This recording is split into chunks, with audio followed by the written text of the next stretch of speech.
اعوذ باللہ من الشیطان الرجیم بسم اللہ الرحمن الرحیم لئن شکرتم لازیدنکم ولئن کفرتم ان عذابی لشدید وقال رسول اللہ صلی اللہ علیہ وسلم خیرکم من تعلم القرآن وعلمہ۔ حضرات اساتذہ کرام و طلبہ عزیز، میرا تعلق مظفر نگر کے ایک ٹھیٹھ گاؤں سے ہے۔ اگرچہ وہ گاؤں بزرگوں کی بستی ہے، علماء کی بستی ہونے کی وجہ سے قریۃ الصالحین کہلایا جاتا ہے، لیکن وہ علاقہ ایسا ہے جس کو مظفر نگر کو اہل ادب نے مشدد آباد کہا ہے۔ وہاں ہر لفظ میں تشدید بولی جاتی ہے۔ جو لوگ وہاں جانتے ہیں، آٹے کو کہیں گے آٹا، لوٹے کو کہیں گے لوٹا، روٹی کو کہیں گے روٹی، اس طرح بولا جاتا ہے۔ بولنے کی تمیز یعنی ٹھیٹھ دیہاتی۔ وہاں کبھی میں گاؤں کا رہنے والا ہوں اور ایک کسان کا بیٹا ہوں، خاندانی طور پر کسان ہوں میں۔ بچپن سے میں نے کھیتی کی ہے۔ ہمارے والد صاحب نور اللہ مرقدہ علاقے کے بڑے کسان تھے، گویا زمیندار۔ فرگوسن ٹریکٹر شمالی ہندوستان میں انگلینڈ سے پہلے ہمارے یہاں آئے تھے ان کے ساتھ 2 انجینئر بھی آئے تھے۔ پورے علاقے میں وہ زمانہ تھا کہ مزدوروں نے اسٹرائک کر دی تھی کہ مشینیں آ گئی ہیں تو ہمیں مزدوری کہاں سے ملے گی، لیکن والد صاحب نہیں چاہتے تھے کہ ہم لوگ کو کوئی زمینداری کی ہوا لگے۔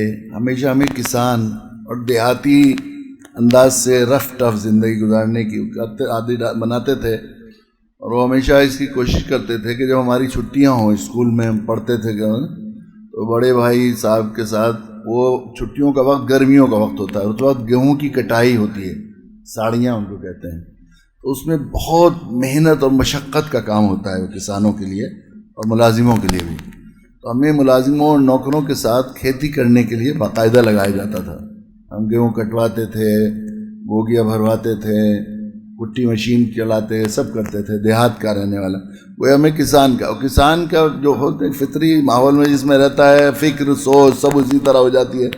تو کسان کی عموماً دیہاتیوں کی عقل موٹی عقل ہوتی ہے، اس لیے کہا الاعراب اشد کفرا و نفاق۔ ہر طرح سے دیہاتی لوگ، بدو لوگ ایسے ہوتے ہیں نا، کرویت بدویت ہوتی ہے، تو ان کے لیے ظاہر ہے کہ کسی علمی دنیا میں آنا ایک بالکل اجنبیت ہوتی ہے اسے، تو انہیں سبق یاد کرنے میں یا پڑھنے پڑھانے میں بڑی دقت پیش آتی ہے۔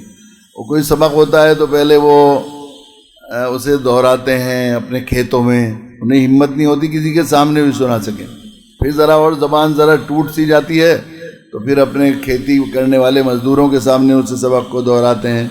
پھر کبھی کبھی کوئی طالب علم مل جاتا ہے تو یہ سوچ کر سبق جو یاد کر رہے ہیں وہ صحیح بھی یاد کر رہے ہیں، وہ طلباء کے سامنے سناتے ہیں، پھر اسے بڑھاتے، پھر کبھی کبھی اپنے اساتذہ کے سامنے بھی اس سبق کو سناتے ہیں کہ اگر یاد غلط ہو گیا تو غلط کو صحیح کرنا بہت مشکل ہے۔ نئے سرے سے صحیح یاد کرنا زیادہ آسان ہے، غلط کو صحیح کرنا بہت مشکل ہوتا ہے۔ جو غلطیاں حفظ میں رہ جاتی ہیں انہیں یاد کرنا بہت مشکل ہوتا ہے۔ میرا حال بھی ایسا ہی ہے کہ میں سبق یاد کرتا ہوں، اس کے لیے جب اور کمزور ہوتا ہے تو وہ لکھ لکھ کر یاد کر لیا کرتا ہے۔ اللہ تعالیٰ نے ایک موقع دے دیا ہے، ارمغان ایک ماہنامہ ہے، اس میں اس کے لیے لکھتا رہتا ہوں میں، لکھ کے، تاکہ لکھ کے یاد کر لے آدمی تو پھر ذرا آسانی ہوتی ہے۔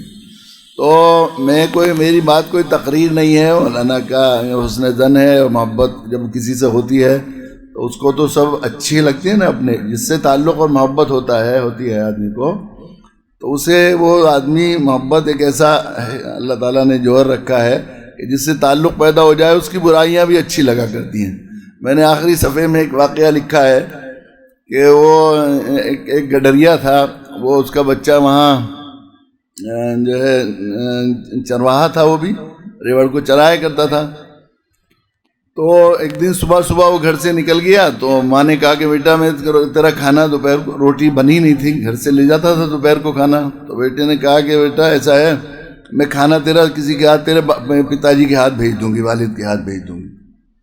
تو والد کھانا بنایا، والد کو دیا۔ والد نے سوچا چراگاہ بہت دور ہے، تو ایک جاٹ کا بچہ بھی وہاں اپنے جانوروں کو چراتا تھا، اس سے پوچھا جاٹ سے، کہاں جاٹ سے لڑکے سے کہ تو کہاں جا رہا ہے؟ بڑا بھائی اس کا کھانا دینے جا رہا تھا اپنے بھائی کا۔ انہوں نے کہا کہ فلاں چراگاہ جا رہا ہوں۔ کہ اچھا تم ایسا کرو، میرے بھائی کا بھی تم ہی لیتے جانا، دونوں کہاں جائیں گے، یا تو تم اپنا دے دو۔ جاٹ نے یہ سوچا کہ اس گڈریے کے ہاتھ کہاں بھیجوں گا، یہ گندا سندہ ہے، اس کا ہی کھانا میں لے جاؤں۔ نے کہا میں تیرا ہی لے جاؤں گا۔ تو لے جانے انہوں نے پوچھا میں تیرے بھائی کو تو پہچانتا نہیں ہوں، بیٹے کو، کہنے لگے جو سب سے سونا لگے گا تجھے، نہیں یہ الٹا ہو گیا اصل میں، جاٹ کا بچہ، جاٹ کی اس نے کہا تھا کہ مجھے کھانا تو بھیج دینا، تو گڈریا کھانا لے جا رہا تھا، اس نے اسے دے دیا کہ وہ جو ہے کھانا ہمارے بھائی کو بھی دے دینا، بیٹے کو بھی دے دینا، کہا میں تیرے بیٹے کو تو جانتا نہیں، تو گڈریے سے اس نے کہا جو تجھے سب سے سونا اور اچھا لگے گا اسے ہی دے دینا کھانا۔ اب گڈریا قوم بالکل کالے سولے ہوتے ہیں، گندے سندے رہتے ہیں، آپ جانتے ہیں، تو خیر وہ کھانا اس نے جا کر دیکھا بہت سارے لوگ چرا رہے تھے، اسے اپنے بیٹے سے زیادہ سونا کسی کوئی لگا نہیں، اس نے چونکہ بات طے ہوئی تھی جو سب سے اچھا لگے گا اس نے اپنے بیٹے کو کھانا دے دیا۔ شام کو جاٹ کا لڑکا آیا تو وہاں پر بہت ناراض ہوا، سارے دن بھوکا مار دیا، میں تیرے جانور لے کے نہیں جاؤں گا، نہیں بیٹے میں تو بھیجا تھا۔ اس نے اپنے باپ کو بلایا اور باپ سے پوچھا کہ تم نے کیا کیا بھائی، وہ کھانا کیوں نہیں پہنچایا؟ کہ میں نے تو پہنچا دیا۔ گڈریے نے کہا کہ تم نے کہاں پہنچایا، وہ تو بھوکا رہا؟ کہ نہیں تم نے کہا تھا نا کہ سب سے سونا جو لگے گا اسی کو دے دینا کھانا، مجھے تو اپنے سے زیادہ سونا کوئی لگا نہیں۔ حالانکہ اس کا کالا کلوٹا تھا، محبت تعلق ہوتی ہے تو یہی بات مولانا جنید صاحب کی بھی ہے کہ وہ محبت ہے، تعلق ہے، اس لیے یہاں پر بچوں پہ صحیح بات یہی ہے کہ وہ ایک ہی سبق میں بار بار دہراتا ہوں، اس کی وجہ ایک یہ بھی ہے کہ اذا تکرر تقرر، یاد کرنا ہے سبق کو، جب دہراتا ہے تو یاد ہو جاتا ہے، اس لیے تکرار کروائی جاتی ہے بار بار دفعہ۔ دوسری بات یہ ہے کہ آپ کے لیے بھی ہے، جس چیز کو میں اتنا ضروری سمجھتا ہوں کہ میں اتنا یاد کرنے کی کوشش کر رہا ہوں اسے، آپ سے تعلق اور محبت کا حق بھی ہے کہ میں اتنی مرتبہ آپ کے سامنے دہراؤں کہ آپ کو بھی پختہ یاد ہو جائے۔ گزشتہ سال کے شروع میں کچھ باتیں میں نے آپ کے سامنے سنائی تھی، تقریباً وہی انہی الفاظ کے ساتھ انہیں دوبارہ دہرانے کا میرا ارادہ ہے یار بچوں، اس لیے کہ سبق مجھے بھی یاد ہو جائے، آپ کو بھی یاد ہو جائے، صرف اس لیے اساتذہ کے سامنے، اس لیے اور اچھی بات ہے کہ کوئی غلطی ہوگی، اصلاح کی بات ہوگی تو پھر یہ اس سبق کی اصلاح بھی ہو جائے گی کہ ہمیں کہیں غلط یاد نہ ہو جائے۔ پیارے بچوں، اللہ کا بہت بڑا، یہ کتنا بڑا احسان ہے، اس کا اندازہ نہیں کر سکتے آپ اور ہم، کہ اللہ تعالیٰ نے کتنے لوگوں سے منتخب کر کے اللہ تعالیٰ نے مدرسے کے حدود میں یہ دینی تعلیم کے لیے آپ کو یہاں پر جمع کیا، جہاں پر ان مدرسوں کے اندر داخل ہونے والوں کے لیے یہی کتنا بڑا اعزاز ہے۔ صرف یہی اعزاز اگر آدمی سوچ لے ذرا اور دل پر لے لے تو ساری زندگی سجدے میں پڑے رہے ہیں، ہم اس کا شکر ادا نہیں کر سکتے کہ کتنا بڑا مقام ہے ان اداروں کا۔ یہاں پر جو ساری دنیا کے بڑے بڑے top most universities, research institute, بڑے بڑے ادارے جن کے نام دنیا میں آتے ہیں، Guinness book of world record میں آتے ہیں، ان کے کارنامے، ان کے فارغین کے، وہاں جو نصاب پڑھایا جاتا ہے وہ انسانوں کا بنایا ہوا اور تیار کیا ہوا نصاب پڑھایا جاتا ہے، جن کی عقل ناقص، جن کی فکر ناقص، جن کو خود اپنے نقص کا اعتراف ہے، اسی لیے روز نصاب بدلتا رہتا ہے۔ ازہری تعلیم گاہیں کوئی ایسی نہیں ہیں جن کا نصاب وقت کے اعتبار سے اپڈیٹ نہ ہوتا رہتا ہو، کوئی تعلیم گاہ ایسی نہیں ہے، بنیادی چیزیں بدلتی رہتی ہیں۔ زمانے 200 سال پہلے، 100 سال پہلے کی جو زمانے ہیں ان کے لیے ٹرانسلیشن ڈکشنری کی ضرورت ہوتی ہے انہیں سمجھنے کے لیے۔ اردو یہ حضرت تھانوی نور اللہ مرقدہ کی زیارت کرنے والے لوگ موجود ہیں ابھی دنیا میں، لیکن حضرت تھانوی نور اللہ مرقدہ کی کتابیں سمجھانے کے لیے تسہیل یا گویا ایک طرح سے ترجمے کے ساتھ دوبارہ شائع ہونی شروع ہوئی، تسہیل المواعظ، تسہیل تربیت السالک، تسہیل فلاں، تسہیل فلاں، زیادہ تر کتابیں تب آج کو سمجھ میں آتی ہیں۔ بڑی کتاب میڈیکل سائنس کی، اب ظاہر ہے کہ آج کل بہت ہی اچھی معیاری سمجھی جاتی ہے تعلیم، لیکن اب سے 300-400 سال میں میڈیکل سائنس میں جو کتابیں کالجز میں پڑھائی جاتی ہیں اگر آج پڑھائی جائیں تو ڈاکٹر پیدا نہیں ہوں گے بلکہ پاگل پیدا ہو جائیں گے، وہ کر ہی نہیں سکتے، ایسے صورتحال ہوگی۔ روز CBSE NCERT کا نصاب ہر 10 سال 15 سال کے بعد آرڈر آتا ہے کہ ابھی کتابیں نہ خریدی جائیں، نیا کچھ فلاں سبجیکٹ کی کتابیں بدلی جا رہی ہیں، روز بدلی جا رہی ہیں۔ لیکن یہاں ان اداروں میں جو نصاب پڑھایا جاتا ہے، ہمارے دینی اداروں میں، جہاں اللہ نے بھیج دیا ہے منتخب کر کے آپ کو، کتنے آپ سے اچھے لوگ ہیں، کتنے نیک بھی بچے ہیں خاندان کے، اور کتنے دینداروں کے بھی بچے ہیں، ایسا نہیں کہ صرف دنیا داروں کے بچے ہیں جنہیں مدرسے کے حدود میں آنا نصیب نہیں ہوا۔ تو جہاں آپ ہیں یہاں نصاب پڑھایا جاتا ہے کس کا بنایا ہوا؟ کتاب اللہ، کلام اللہ پڑھایا جاتا ہے، اللہ کا بنا تیار کیا ہوا نصاب ہے۔ جو اللہ تعالیٰ نے کائنات کو پیدا کرنے سے پہلے قلم کو پیدا کیا، اور پھر جو ہے اللہ نے قرآن مجید تحریر فرما کر لوح محفوظ پر محفوظ کر دیا۔ 1400 سال پہلے اس نے ساری دنیا کو چیلنج کیا تھا، وَإِن كُنتُمْ فِي رَيْبٍ مِّمَّا نَزَّلْنَا عَلَىٰ عَبْدِنَا فَأْتُوا بِسُورَةٍ مِّن مِّثْلِهِ وَادْعُوا شُهَدَاءَكُم مِّن دُونِ اللَّهِ إِن كُنتُمْ صَادِقِينَ۔ یہ پوری کتاب نہیں، تم اس جیسی ایک صورت بنا لاؤ۔ ساری دنیا کے اسکالر، محققین اور بڑے بڑے پڑھے لکھے، اللہ کو چھوڑ سارے فرشتے، سارے انبیاء، سارے اولیاء، سب مل کر تم اکٹھے ہو کر ایک صورت بنا لاؤ۔ آج تک کوئی اس چیلنج کو قبول نہیں کر سکے۔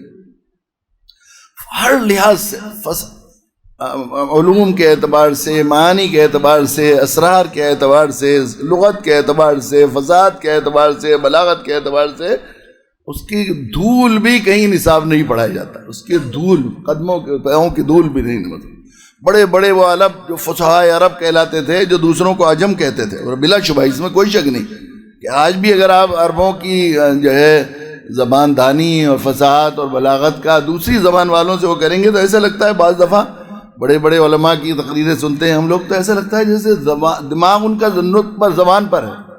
ایسا شیخ یوسف القرضاوی اور بڑے بہت سے لوگوں کی کتاب تقریریں سنتے ہیں اپنے علماء کے، یہاں سوچ کر بولنا پڑتا ہے، لیکن وہ ایسا لگتا ہے کہ ان کا دماغ زبان کے ساتھ یہی جڑا ہوا ہے، الگ سے سوچتے ہیں کہ یا دوسری جگہ سے لینے کی ضرورت پیش نہیں آتی، ایسا ہے ان کا یقین صلاحیت۔ بڑے بڑے ان میں ادبا ہوتے تھے، شعراء ہوتے تھے، ایک بہت بڑے جو ہے، اور ان میں سے بھی کچھ لوگ جو بڑے مانے ہوئے چوٹی کے ہو جاتے جو مستند سمجھے جاتے تھے ادبا اور فصحاء، ان کے جو ہے وہ ان کی ایک ایک شاعری کا نمونہ کعبے کے دروازے پر لٹکا دیا جاتا تھا کہ یہ مستند ہو گئے، یہ بالکل یہ سکہ رائج الوقت ہو گئے۔ تو جس کا وہ جو ہے شاعری کا نمونہ کعبے پر لٹکا ہوا ہوتا، حرم میں لٹکا ہوا ہوتا تھا، وہ سمجھا جاتا تھا کہ یہ عرب کا سب سے بڑا ادیب اور سب سے بڑا شاعر ہے۔ ایک جو ہے شاعر تھے ولید بن اسید، ان کے دو جو ہے نظمیں یا دو غزلیں یا دو تخلیقات لگی رہتی تھی، اس لیے کہ وہ سب سے زیادہ فصیح و بلیغ اور سب سے زیادہ محترم ادیب تھے وہاں کے۔ اس لیے ان کی یہ بات تھی کہ وہ گویا جیسے کسی بھی لائن میں رستم اور وہ جو ٹاپ موسٹ ہوتا ہے گولڈ میڈلسٹ، اس طرح ہوتا تھا۔ لیکن جب قرآن مجید نازل ہونا شروع ہوا، انہوں نے قرآن کو پڑھا تو شاعری چھوڑ دی۔ انہوں نے کہا کہ قرآن مجید کو پڑھ کر ہمیں اپنے کو ادیب کہتے ہوئے شرم محسوس آتی ہے، جی چاہتا ہے کہ دیوار کے پیچھے چھپ جائیں۔ ہماری شاعری آخری درجے کی دیہاتی الفاظ اور تک بندی لگتی ہے اس کے مقابلے میں، حالانکہ اتنے بڑے شاعر تھے۔ ایسا بڑا نصاب پڑھایا جاتا ہے قرآن مجید یہاں پر، کتنا بڑا یہ اعزاز ہے مدرسے کی باؤنڈری حدود میں داخل ہو جانا۔ مدرسے کے میں بالکل بہت ہی جانا ہوتا ہے، اپنی میں کیفیت آپ کے سامنے شیئر کرنا چاہتا ہوں کہ مدارس میں انہی کے قدموں میں زندگی گزارنا اور میدان محشر میں ان دینی پڑھنے پڑھانے والوں کے قدموں ہی کے ساتھ وابستگی کی دعائیں کرتے ہوئے دنیا سے جانا چاہتا ہوں۔ اللہ کی شکر ہے تو کہیں جانا ہوتا ہے مدرسوں کی دنیا میں، جب آدمی رہنے لگتا ہے اور جاتا آتا ہے تو وہ سوچتے ہیں لوگ کیونکہ کچھ نہ کچھ مدرسوں کی جاروب کشی اور خدمت گزاری اللہ تعالیٰ نے مقدر فرما دی ہے، تو اس کی وجہ سے کہیں جانا ہوتا ہے تو بہت سے اہل خیر اور بہت تعلق والے اس خیال سے کہ میری وہاں حاضری ہوئی ہے تو مدرسے کو کی خدمت کرنے کو سعادت سمجھتے ہیں، تو لوگ بہت علماء اور بڑے لوگ جب جاتے ہیں مدارس میں تو لوگ معائنہ لکھواتے ہیں، تو مجھے بھی اصرار کرتے ہیں تو معائنہ تو کیا لکھے گا، میں چند جملے لکھ دیتا ہوں کہ اللہ تعالیٰ میری حاضری کو نجات کا ذریعہ بنائے اور میرے اور رفقا کے لیے خیر کا برکت کا زمان میں۔ آخر میں بہت کیفیت طاری کر کے اپنے اوپر لکھتا ہوں، آخر میں خاک پائے خدام دین، پھر اپنا نام لکھتا ہوں، اور اس میں یہ ہوتی ہے کہ یہاں آنے والے مدرسے میں آنے والے لوگ سب یہ قرآن پڑھنے پڑھانے والے اور دین کے خدام ہیں جو مدرسے میں پڑھتے ہیں یا پڑھانے والے لوگ ہیں یا خدمت گزار ہیں، یہ اللہ کے مقبول بندے ہیں، اولیاء ہیں، اللہ کے پیارے اور محبوب لوگ ہیں۔ جب آدمی معائنہ لکھتا ہے بعد میں آنے والا تو پچھلے معائنوں کو پلٹ کر دیکھتا ہے، تو شاید کوئی کون سا اللہ کا نیک بندہ اس کو کسی مقبول گھڑی میں پڑھ لے گا تو اللہ تعالیٰ ان کے قدموں کی خاک کے ساتھ میرا حشر فرما دیں گے، تو میرا کام بن جائے گا۔ یقیناً اگر اللہ تعالیٰ شعور نصیب فرمائے اور ذرا اللہ تعالیٰ نگاہیں دے اور قدر منزلت اس منصب کی کہ مدرسے میں پڑھ لینا یا پڑھا لینا کتنی بڑی بات ہے، یہ کیفیت میری دیہاتی کی ہے۔ کوئی بانظر ہو، ذرا سمجھنے والا ہو، قدردان ہو، تو اس کی کیفیت تو اس سے کہیں زیادہ آگے ہونی چاہیے۔ یعنی آپ کے قدموں کی خاک میں بیٹھ جانا سعادت کی بات ہے۔ اللہ تعالیٰ نے آپ کو خود پڑھنے پڑھانے والوں میں شامل کر لیا، کتنی بڑی معیشت کی بات ہے۔ اس پر کتنا شکر کریں کم ہے، کتنا شکر کریں کم ہے، کتنا بڑا اعزاز ہے یہ قرآن پڑھنا پڑھانا۔ اللہ کے نبی صلی اللہ علیہ وسلم کا ایک فرمان میں نے آپ کے سامنے سنایا ہے، گزشتہ سال بھی سنایا تھا، چاہے اس سے پیوستہ سال بھی یہی سنایا تھا۔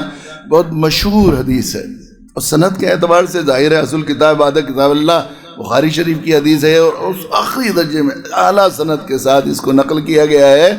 اللہ اتنی مشہور حدیث پاک ہے، یہ اتنی مشہور حدیث پاک ہے کہ کسی مدرسے کے جلسے میں شریک ہونے والے عامی آدمی کو 2-3 دفعہ اگر کسی مدرسے کے جلسے میں شریک ہو جائے گا تو اس کو اس کے عربی الفاظ یاد ہو جاتے ہیں، اس لیے کہ 3-4 علماء کو بلائیں گے تقریر کے لیے تو 1-2 عالم ضرور اپنی تقریر کا جو ہے مرکز اسی حدیث کو بناتے ہیں، اسی پر محور بناتے ہیں۔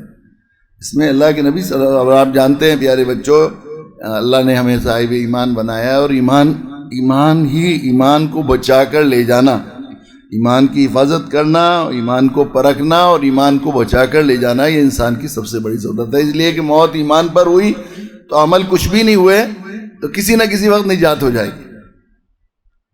اگر ایمان نہیں ہے تو سارے عمل، آخری درجے کا تہجد گزار، آخری درجے کا ذاکر شاغل اگر ایمان سے محروم گیا تو اللہ کے یہاں اس کی کوئی قدر و منزلت نہیں۔ ایمان اصل ہے، اور ایمان ہے، ایمان پر خاتمہ ہو گیا اگر تو عمل کچھ بھی نہیں ہوگا۔ حضرت تھانوی نور اللہ مرقدہ نے تو عجیب بات لکھی ہے کہ اصل مسئلہ ایمان پر خاتمے کا ہے۔ اگر ایمان پر خاتمہ ہو گیا اور کچھ سزائیں طے کر دی گئیں کہ سزائیں ملنی ہے اعمال کی، تو حضرت نے لکھا ہے کہ اونگ طاری ہو جائے گی، نیند سی، اور جس طرح خواب میں ہو جاتا ہے، خواب میں آدمی سزائیں بھی پاتا ہے اور جزائیں بھی پاتا ہے، اس طرح سزائیں پائے گا اور گزر جائے گا۔ کسی نے کہا کہ حضرت پھر اعمال کی کیا ضرورت ہے؟ حکیم الامت تھے، حضرت نے فرمایا اصل ضرورت اعمال کی بھی اس لیے ہے کہ ایمان پر خاتمہ ہو جائے، ایمان بچ جائے۔ اس لیے کہ جب آدمی مستحب کو ہلکا سمجھتا ہے، مستحب کا استخفاف ہوتا ہے دل میں، تو آدمی سنتیں چھٹنے لگتی ہیں۔ مستحب ہی تو ہے، مستحب ہے بلا شبہ، لیکن اگر مستحب کو ہلکا سمجھا، اس کی قدر و منزلت کم ہوئی تو پھر آدمی آگے بڑھتا ہے، پھر سنتوں کا ترک کرتا ہے، پھر سنتوں کا ترک کی عادی ہوتا ہے تو واجبات ترک ہوتے ہیں، واجبات ترک کرتا ہے تو فرائض کے ترک کی باری آتی ہے، فرائض کے ترک کا عادی ہوتا ہے تو حرام میں کا ارتکاب کرتا ہے، اور حرام پر اصرار کرنے والوں سے ایمان چھین لیا جاتا ہے۔ ہم سمجھ رہے ہیں کہ عبداللہ عبد الرحمن حاجی صاحب قاضی صاحب کا جنازہ پڑھا ہے، اللہ جانتے ہیں کہ ایمان پر خاتمہ ہوا۔ اصل چیز ایمان پر خاتمہ ہے، اور ایمان یہ ہے، ایمان کی پہلی بنیاد یہ ہے، اس سے کم درجہ ایمان کا نہیں ہے کہ اللہ اس کے رسول نے جو باتیں فرمائی ہیں ان کو اپنی آنکھوں دیکھی بات سے زیادہ آدمی سچا جانے اور اس پر یقین کرے۔ آنکھیں دھوکہ کھا سکتی ہیں اور بلا دھوکہ کھاتی ہیں بلا شبہ۔ ہم لوگ روز واٹس کا پڑھتا ہے، رات کے وقت میں آدمی بائک اور گاڑی لے کر کئی دفعہ ساری زندگی اپنے گھر میں آتا جاتا ہے، 10-20 سال رہتے ہوئے، لیکن اپنی گلی سے آگے نکل جاتا ہے رات کو۔ بعض دفعہ کچھ ایسی گاڑیاں اور اس کا نکڑ کا کچھ نقشہ ایسا بدل جاتا ہے کہ آدمی تو ارے میری گلی تو پیچھے ہی رہ گئی، تو آنکھ نظروں نے دھوکہ کھایا۔ لیکن اللہ اس کے رسول نے جو بات فرما دی ہے بالکل بے نہیں اسی طرح سچ اور حق ہے، اس کا یقین دل میں ہونا، اس سے کم درجہ کوئی ایمان کا نہیں۔ اور صرف دعویٰ کافی نہیں ہے کہ میں اس کو سچ جانتا ہوں، بلکہ الایمان ما وقر فی القلب ویصدقہ العمل، ایمان وہ جو دل میں بیٹھ جائے، عمل اس کی تصدیق کرے۔ اگر عمل اس کے مطابق نہیں ہے تو یہ بات صحیح ہے کہ سمجھا جائے گا کہ ان کو یقین نہیں آیا۔ میں نے گزشتہ سال بھی مثال دی تھی کہ کسی ویران راستے پر آپ تشریف لے جا رہے ہیں، راستے میں حضرت مولانا جنید صاحب مل جائیں کہ بیٹا اس راستے کو مت جاؤ، یہ بہت خطرناک راستہ ہے، یہاں ایک ڈاکوؤں کا گینگ آیا ہوا ہے، وہ قتل بھی کر رہا ہے اور لوٹ بھی رہا ہے۔ یہ سننے کے بعد اگر آپ چلے جا رہے ہیں تو کیا سمجھا جائے گا؟ یقین نہیں آیا ان کو۔ یقین آتے تو عمل اس کے مطابق ہوتا۔ یقین تو بہت اونچی چیز ہے، بڑی چیز ہے۔ شک پیدا ہو جائے اگر کسی چیز کے کہ یہ شاید ایسا ہو، شاید ایسا نہ ہو، تو ابھی عمل اس کے مطابق ہو جاتا ہے۔ پڑوسی سے مقدمہ چل رہا ہے اور وہ یہ کہہ رہے ہیں کہ آپ کے دادا نے ہمارے دادا کی زمین پر قبضہ کر کے مکان بنایا ہوا ہے، زمین ہی آپ کی نہیں ہے تو مکان بھی ہمارا ہے۔ اس پر بہت دنوں سے کیس چل رہا ہے، ایک دو دفعہ آپ بھی جیت گئے، ایک دو دفعہ وہ بھی جیت گئے، ایسا ہو رہا ہے۔ کسی طرح وہ اس مکان پر قبضہ کرنا چاہتے ہیں۔ آپ کسی سفر پر تشریف لے گئے، واپس آئے رات کے وقت میں، تو اچانک دیکھا وہی پڑوسی جن سے مقدمہ چل رہا ہے وہ کھڑے ہوئے ہیں، بڑی فکر مندی کے ساتھ چہرے پر، ایک ڈنڈا ہاتھ میں ہے۔ تو انہوں نے کہا کہ بھئی دیکھو مقدمہ اپنی جگہ ہے، مگر انسانیت اور پڑوس کا حق الگ ہے۔ میں ابھی باہر سے آیا تو میں نے دیکھا کہ یہاں پر ایک کالا ناگ ٹہل رہا تھا، تو میں فوراً پیچھے کو بھاگا اور پھر میں جا کر گھر سے ڈنڈا لے کر آیا کہ اسے ماروں۔ واپس آیا تو میں نے دیکھا وہ ناگ نہیں ہے، لیکن ایسا ہلکا سا مجھے شک ہے کہ اس کی پونچھ آپ کے گھر میں تھی، یہ جو یہ ریخ ہے یہاں کو گھسا ہے، ایسا شک ہے مجھے۔ بار بار کہہ رہا ہے، دشمن پڑوسی ہے جو آپ پر نواز قبضہ ہے، لیکن بار بار کہہ رہا ہے کہ شک ہے ایسا۔ اب اس کے بعد کیا آپ کا رویہ ہوگا؟ ایک دم فوراً دروازہ کھول کے اندر چلے جائیں گے؟ کیا کریں گے آپ کا عمل بدل جائے گا نا۔ جو پہلے دروازے میں تالی لگا رہے تھے، پہلے ڈنڈے دیکھیں گے، ایک دو لوگوں کو لیں گے، روشنی کا انتظام کریں گے، ریخ میں جھانکیں گے، پھر اندر جا کر بھی پورے گھر کی تلاشی لیں گے، آخری درجے کی تلاشی کے بعد بھی ساری رات بے چین رہیں گے، ڈرے رہیں گے، جاگ سوئیں گے نہیں، جاگتے سوئیں گے، کہیں ایسا نہ ہو کہ ہماری نگاہ سے چوک گیا ہو۔ پڑوسی نے ناک کا کسی چیز کا شک پیدا کیا تو عمل اس کے مطابق ہو گیا۔ اب اگر ہمارا اللہ اور اس کے رسول کے فرمان پر سچا ایمان ہے اور عمل اس کے مطابق نہ ہو، اس سے معلوم ہوتا ہے یقین اور ایمان تو بعد کی بات ہے، ہمیں شک بھی نہیں ہوا ابھی اس کے فرمان کے سچا ہونے پر۔ اور جس شخص کا اللہ اس کے رسول کے فرمان پر کے سچا ہونے پر شک بھی نہ ہوا ہو، شک بھی نہ پایا جاتا ہو، اس شخص کو ایمان والوں کی فہرست میں آپ یا میں کوئی بھی موٹے سے موٹی عقل کا آدمی بھی داخل نہیں کرتا۔ اللہ کے نبی نے اس حدیث شریف میں فرمایا خیرکم من تعلم القرآن وعلمہ، تم سب میں، نبی کی بعثت ہم جانتے ہیں قیامت تک کے تمام انسانوں کے لیے اللہ کے نبی ہیں، اور ساری دنیا رواؤں سے بھی خطاب فرما رہے ہیں، کلیکٹروں سے، ڈاکٹروں سے، انجینئروں سے، اور جو ہے بلڈروں سے، پراپرٹی ڈیلروں سے، نوابوں سے، رئیسوں سے، امیروں سے، امام، اور جو ہے جتنے بھی پیروں سے، غوث قطب، غوث دینی اعتبار سے جتنے عہدے و مناصب ہو سکتے ہیں، سب سے خطاب فرما رہے ہیں اللہ۔ تم سب میں، اللہ کے نبی نے فرمایا تم خیرکم، تم سب میں افضل کون ہے؟ جو قرآن سیکھے اور سکھائے۔ تم سب میں سب سے بہتر وہ جو قرآن سیکھے اور سکھائے، جسے اللہ تعالیٰ منتخب کریں، اپنے فضل سے انتخاب فرما کر مدرسے کے باؤنڈری میں داخل کریں۔ تم سب میں سب سے افضل وہ جو قرآن پڑھنے پڑھانے والے، دینی اداروں سے وابستہ لوگ، انہیں دینی تعلیم و تعلم کرنے والے لوگ۔ یہاں کیا ہے؟ دینی اداروں کا اصل نصاب قرآن ہے اور تو سب ذرائع ہیں۔ تو تم سب میں بہتر وہ جو قرآن سیکھے اور سکھائے۔ اب اگر اس پر ایمان ہے ہمارا، تو کسی مجلس میں بہت سے وزیر بھی ہوں، بہت سے امیر بھی ہوں، بہت سے collector, D I G, police افسر ہوں، بہت سے ڈاکٹر ہوں، انجینئر ہوں، پیر ہوں، بڑے بڑے اولیاء ہوں، اتقیاء ہوں، سب ہوں، اور ایک قرآن پڑھنے یا پڑھانے والا وہاں موجود ہو، تو کرسی صدارت کس کو سونپی جانی چاہیے؟ صدر جلسہ اس کو بنایا جاتا ہے جو سب سے معاشرے میں سب سے زیادہ معزز اور اونچے درجے کا رکھتا ہے۔ اگر اللہ کے نبی کا یہ فرمان ہے تو فرمان پر ہمارا ایمان ہے، تو عمل معاشرے کا اور سماج کا، اسلام مسلمان کا جو جن کا دعویٰ ہے کہ ہمیں اللہ اور اس کے رسول کے فرمان کو ہم سچا جانتے ہیں، ان کا یہ ہونا چاہیے کہ قرآن پڑھنے پڑھانے والے کو صدر جلسہ اور صدر مجلس بنایا جائے۔ لیکن کیا اسی طرح کا حال ہے ہمارے یہاں؟ صورتحال کیا ہے معاشرے میں، سماج میں کیا ہے؟ کیسا سمجھتے ہیں قرآن پڑھنے پڑھانے والوں کو؟ اصل میں پیارے بچوں، یہ بات میں پھر بار بار دہرا رہا ہوں، اس لیے کہ مدرسے کی دنیا میں رہنا ہوتا ہے اور مسلسل سفر کرتا ہوں۔ سفر جب آدمی کرتا ہے تو اسے بہت سی چیزیں دیکھنے کا بھی موقع ملتا ہے، تجزیہ بھی کرتا ہے، اسے بہت سی چیزیں دکھتی ہیں دنیا میں کیا ہو رہا ہے، اور بہت سی چیزیں سیکھنے کا موقع بھی ملتا ہے۔ دونوں چیزیں سفر سے جو چیزیں ہوتی ہیں وہ یہ ہوتی ہیں، بہت سی چیزیں دیکھتا بھی ہے، بہت سی چیزیں سیکھتا بھی۔ اکثر وقت میں کہیں جاتا ہوں، کہیں کسی تعلیمی ادارے کا پروگرام نہ بھی ہو، تو قیام کے لیے یا کچھ دیر گزارنے کے لیے اپنے سکون اور اس کے لیے کہتے ہیں ملا کی گرگٹ کی دوڑ بٹوڑے تک اور ملا کی دوڑ مسجد تک۔ تو کسی جگہ اگر قیام کا کسی ہوٹل میں یا کسی صاحب خیر یا کسی آدمی کے یہاں ہوتا بھی ہے تو دل چاہتا ہے تھوڑی دیر کسی مدرسے یا مسجد یا مؤذن کے کمرے میں گزر جائے تو ذرا طبیعت ہلکی ہو جاتی ہے، سفر کا بوجھ کم ہو جاتا ہے. فطرتیں طبیعتیں ہوتی ہیں، آدمی اپنی جو مانوس ماحول ہے آدمی کوشش کرتا ہے کہ وہاں جائے، اسے ایسا لگتا ہے کہ سفر سے کچھ دیر اپنے گھر گزار دیا، اس لیے جانا ہوتا ہے. تو میں مسلسل جیسے جیسے یہ جو ہے جا رہا ہوں تو مجھے اس چیز کا احساس بڑھتا چلا جا رہا ہے کہ امت مسلمہ کو اس حدیث پاک پر ایمان کے مطلب بتانے کی بہت زیادہ ضرورت ہے. اور یقین یہ جو اللہ کے نبی صلی اللہ علیہ وسلم عموماً صورت حال یہ ہوتی ہے کہ وہ مدرسے والوں کو، دینی ادارے والوں کو، اکثر مدرسے میں، خود مدرسے کے ماحول میں ہم نے دیکھا ہے کہ مدرسے کے ٹرسٹیز اور مدرسے کے منتظمہ میں کچھ تاجر ہوتے ہیں، انہیں بیچارے لوگ مدرسے مجبوری میں کہ یہ لوگ وسائل مہیا کریں گے، یہ کریں گے، ان کو اپنا ممبر بنا دیتے ہیں اور یہ کر لیتے ہیں وہ کر لیتے ہیں. یہ بھی خود جو ہے اس حدیث پاک پر یقین اور ایمان کے منافی لگتا ہے مجھے کہ علماء کو چھوڑ کر، اہل علم کو چھوڑ کر ایسے لوگوں کو مدرسے کی عہدوں پر اور مدرسے کی صدارت، مدرسے کی ٹرسٹی بنایا جائے، جو لوگ صرف چند پیسے رکھتے ہوں، چند ٹکے رکھتے ہوں یا وہ تعاون کر سکتے ہوں. یہ بھی لگتا ہے لیکن عموماً ہوتا ہے.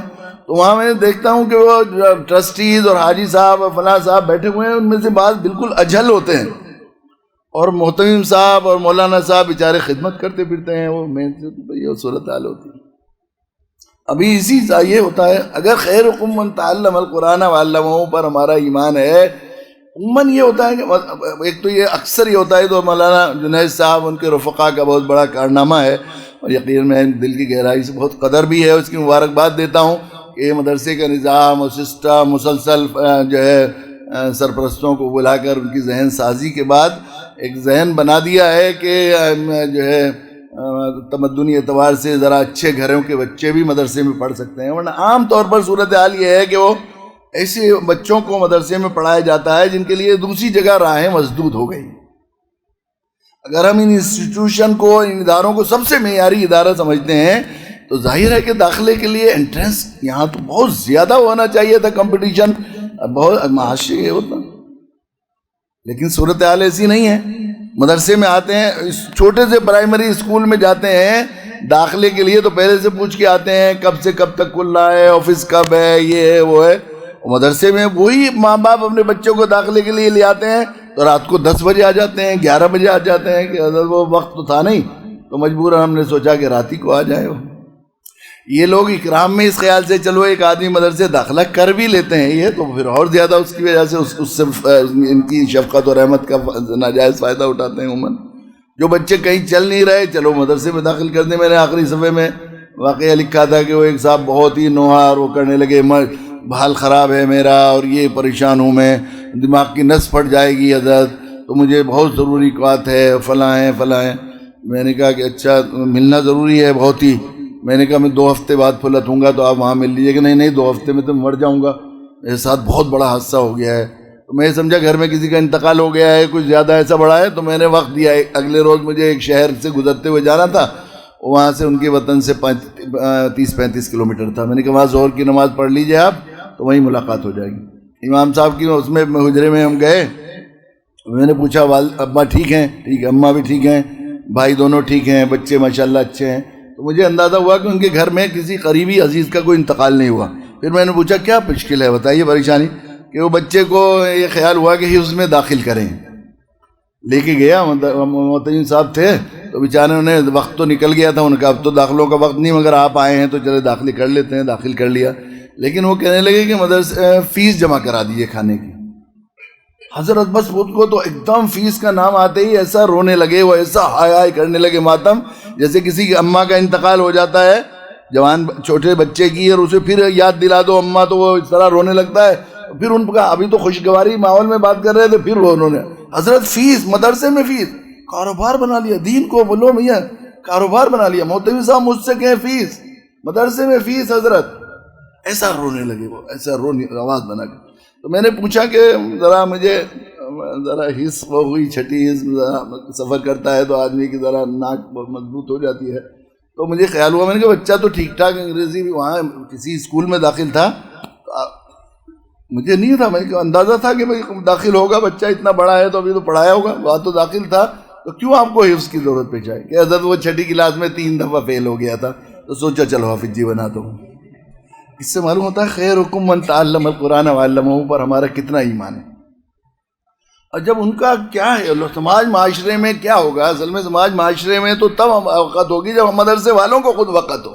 سچی بات ہے کہ پڑھنے والوں اور خصوصاً پڑھانے والوں کو عموماً صورتحال یہ ہے، میں بہت معذرت کے ساتھ یہ بات کہہ رہا ہوں، گھر کی بات ہے، اپنے لوگ ہیں، سب بیٹھے ہیں، تو بیماری ہے تو بیمار اپنے کو بیمار کہے کہ ہاں مجھے بخار ہو رہا ہے، میں یہ ہو رہا ہے، تو اگر وہ یہ کہے کہ نہیں میں تندرست ہوں تو ظاہر بیماری کا علاج کیسے ہوگا؟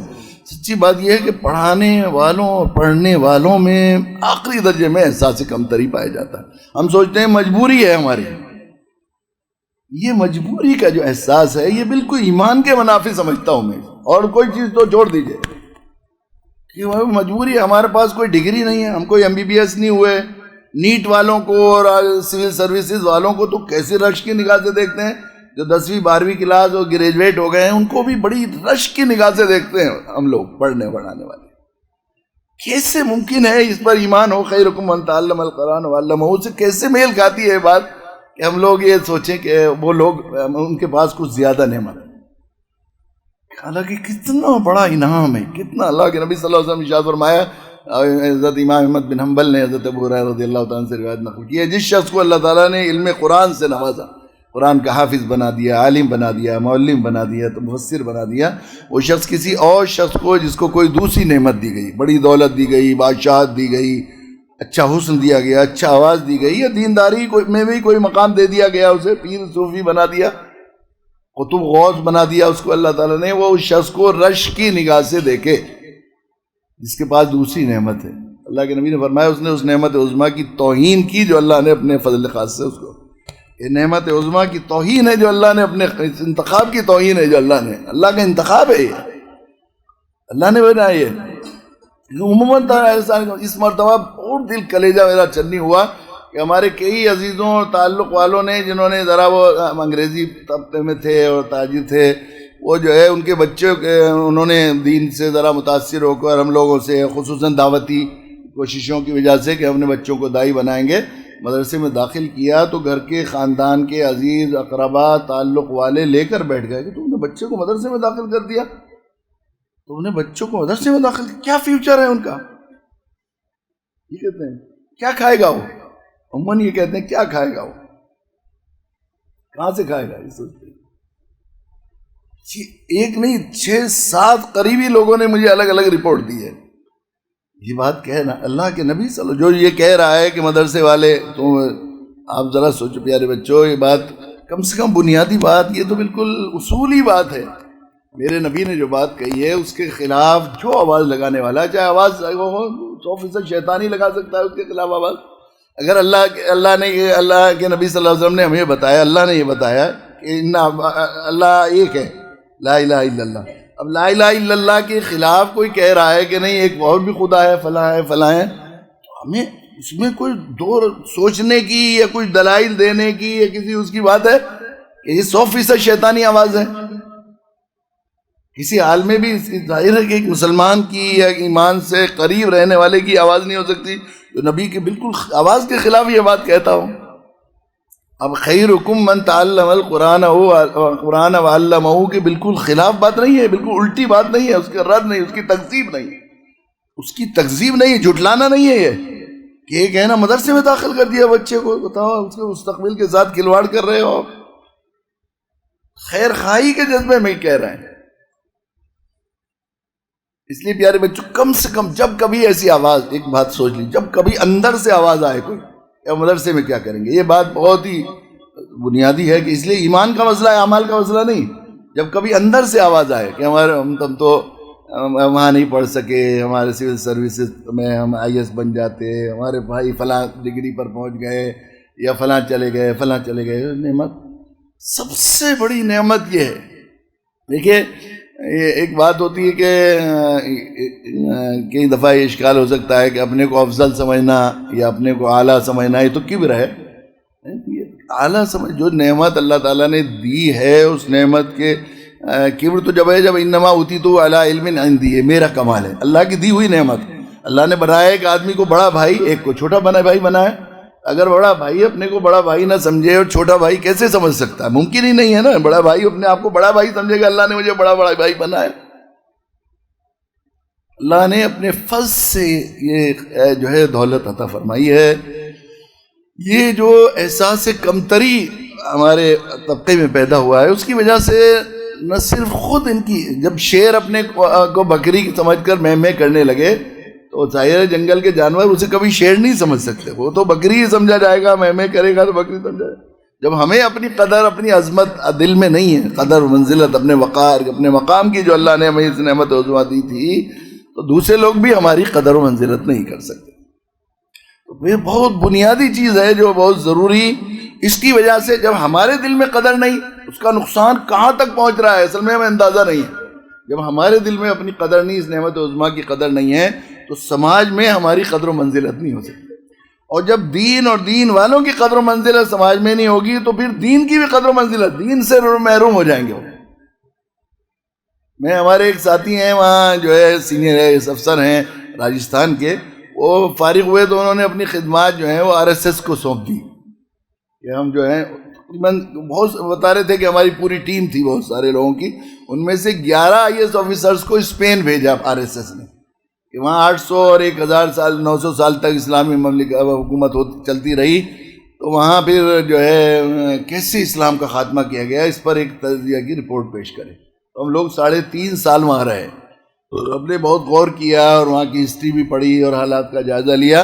تو ہم لوگوں نے وہ کوئی مشرا جی تھے، وہ ان کے ادھیکشتا میں تھے، یعنی کہ پریزیڈنٹ تھے، تو ان سب نے متفقہ طور پر ایک رپورٹ پیش کی کہ وہاں کے لوگوں نے مسلمانوں کو دین سے، ایمان سے، اسلام سے محروم کرنے کے لیے سب سے پہلا قدم اٹھایا، وہ یہ اٹھایا کہ اہل علم سے عوام کو بدگمان کر دیا۔ اب جو نعمت جن سے ملنے والی ہے اس سے بدگمانی پیدا کر دیں، اس سے کاٹ دیں رشتے کو، تو پھر وہ نعمت ملنے گی۔ مثال کے طور پر آپ یہ چاہتے ہیں کہ شاہین کے باغ کے لوگ گوشت کھانا بند کر دیں اور یہ سبزی کھا کے کمزور ہوں، گوشت کو سید الطعام ہی فرمایا، اس کی نئی میڈیکل سائنس نے بھی بتا دیا ہے کہ گوشت کے فائدے اور وہ جو ہے کتنے ہیں۔ آپ یہ کہنا شروع کر دیں آپ پورے لوگوں کو کہ جتنے یہاں گوشت کی دکانیں ہیں سب کتے کاٹ کر کھلا رہے ہیں، تو پھر آپ سب گوشت سے محروم ہو جائیں گے نہیں؟ جب دین والوں سے بدگمانی اور بے وقتی اور استغفا اور ناقدری پیدا ہو جائے گی تو دین سے محروم ہی ہو جائے گی۔ تو صرف آپ کا یہ جو احساس کمتری ہے کہ ہم مجبوری سمجھ کر ہم یہاں مدرسوں میں پڑھ رہے ہیں اور پڑھا رہے ہیں، یہ نہ صرف آپ کے لیے قسم میں قاتل ہے بلکہ پوری امت ملت کے لیے یہ مہلک ہے۔ اس لیے اس کی بڑی ضرورت ہے کہ اپنی اس نعمت عظمیٰ کی قدر و منزلت ہمارے دل کے اندر ہو کہ اللہ نے ہمیں انتخاب پر، جب کبھی دل میں خیال آ جائے، یہ بات سمجھ لیجئے، پہلی بات جو مجھے آپ سے عرض کرنی ہے وہ یہ کرنی ہے، جب کبھی خیال آ جائے کہ اللہ تعالیٰ نے ہمیں مدرسے میں داخل کر لیا ہے، مدرسے میں پڑھنے پڑھانے والوں یا ان کے خدمت گزاروں میں شامل کیا ہے، تو دل کی گہرائی سے خوب کیفیت کے ساتھ الحمدللہ کہیں، میرے اللہ آپ کی تعریف ہے کہ آپ نے ہمیں کتنا فضل فرمایا، کتنے لوگوں سے شکر کی کیفیت آپ کے ساتھ، روئے کی کیفیت کے ساتھ دے اس کیفیت کے ساتھ الحمدللہ کے کبھی کبھی صلاۃ الشکر بھی پڑھے۔ اللہ تعالیٰ نے اپنے فضل سے ہمیں اس میں جو ہے ہمیں اس طبقے میں شامل کیا جن کے بارے میں میرے نبی صلی اللہ علیہ وسلم کا ارشاد ہے کہ خیرکم من تعلم القرآن وعلمہ۔ اس سلسلے میں میں نے گزشتہ سال شاید اساتذہ سے جمع علم نوجوانوں سے بات درخواست کی تھی کہ اس سلسلے میں میرے اعلیٰ حضرت مولانا علی میاں نور اللہ مرقدہ کی کتاب پاجا سراغ زندگی، اس کو بہت ہی ایک طرح سے دل و دماغ پر اس کو ضبط کیا جائے، پڑھنے والوں پڑھانے والے جب اسے پڑھ لیں گے صحیح طریقے سے، اس کو سمجھ لیں گے اپنے مقام و منصب کو، تو یقیناً وہ شاگردوں میں وہ خیر منتقل ہوگی، یقیناً وہ بات انشاءاللہ منتقل ہوگی۔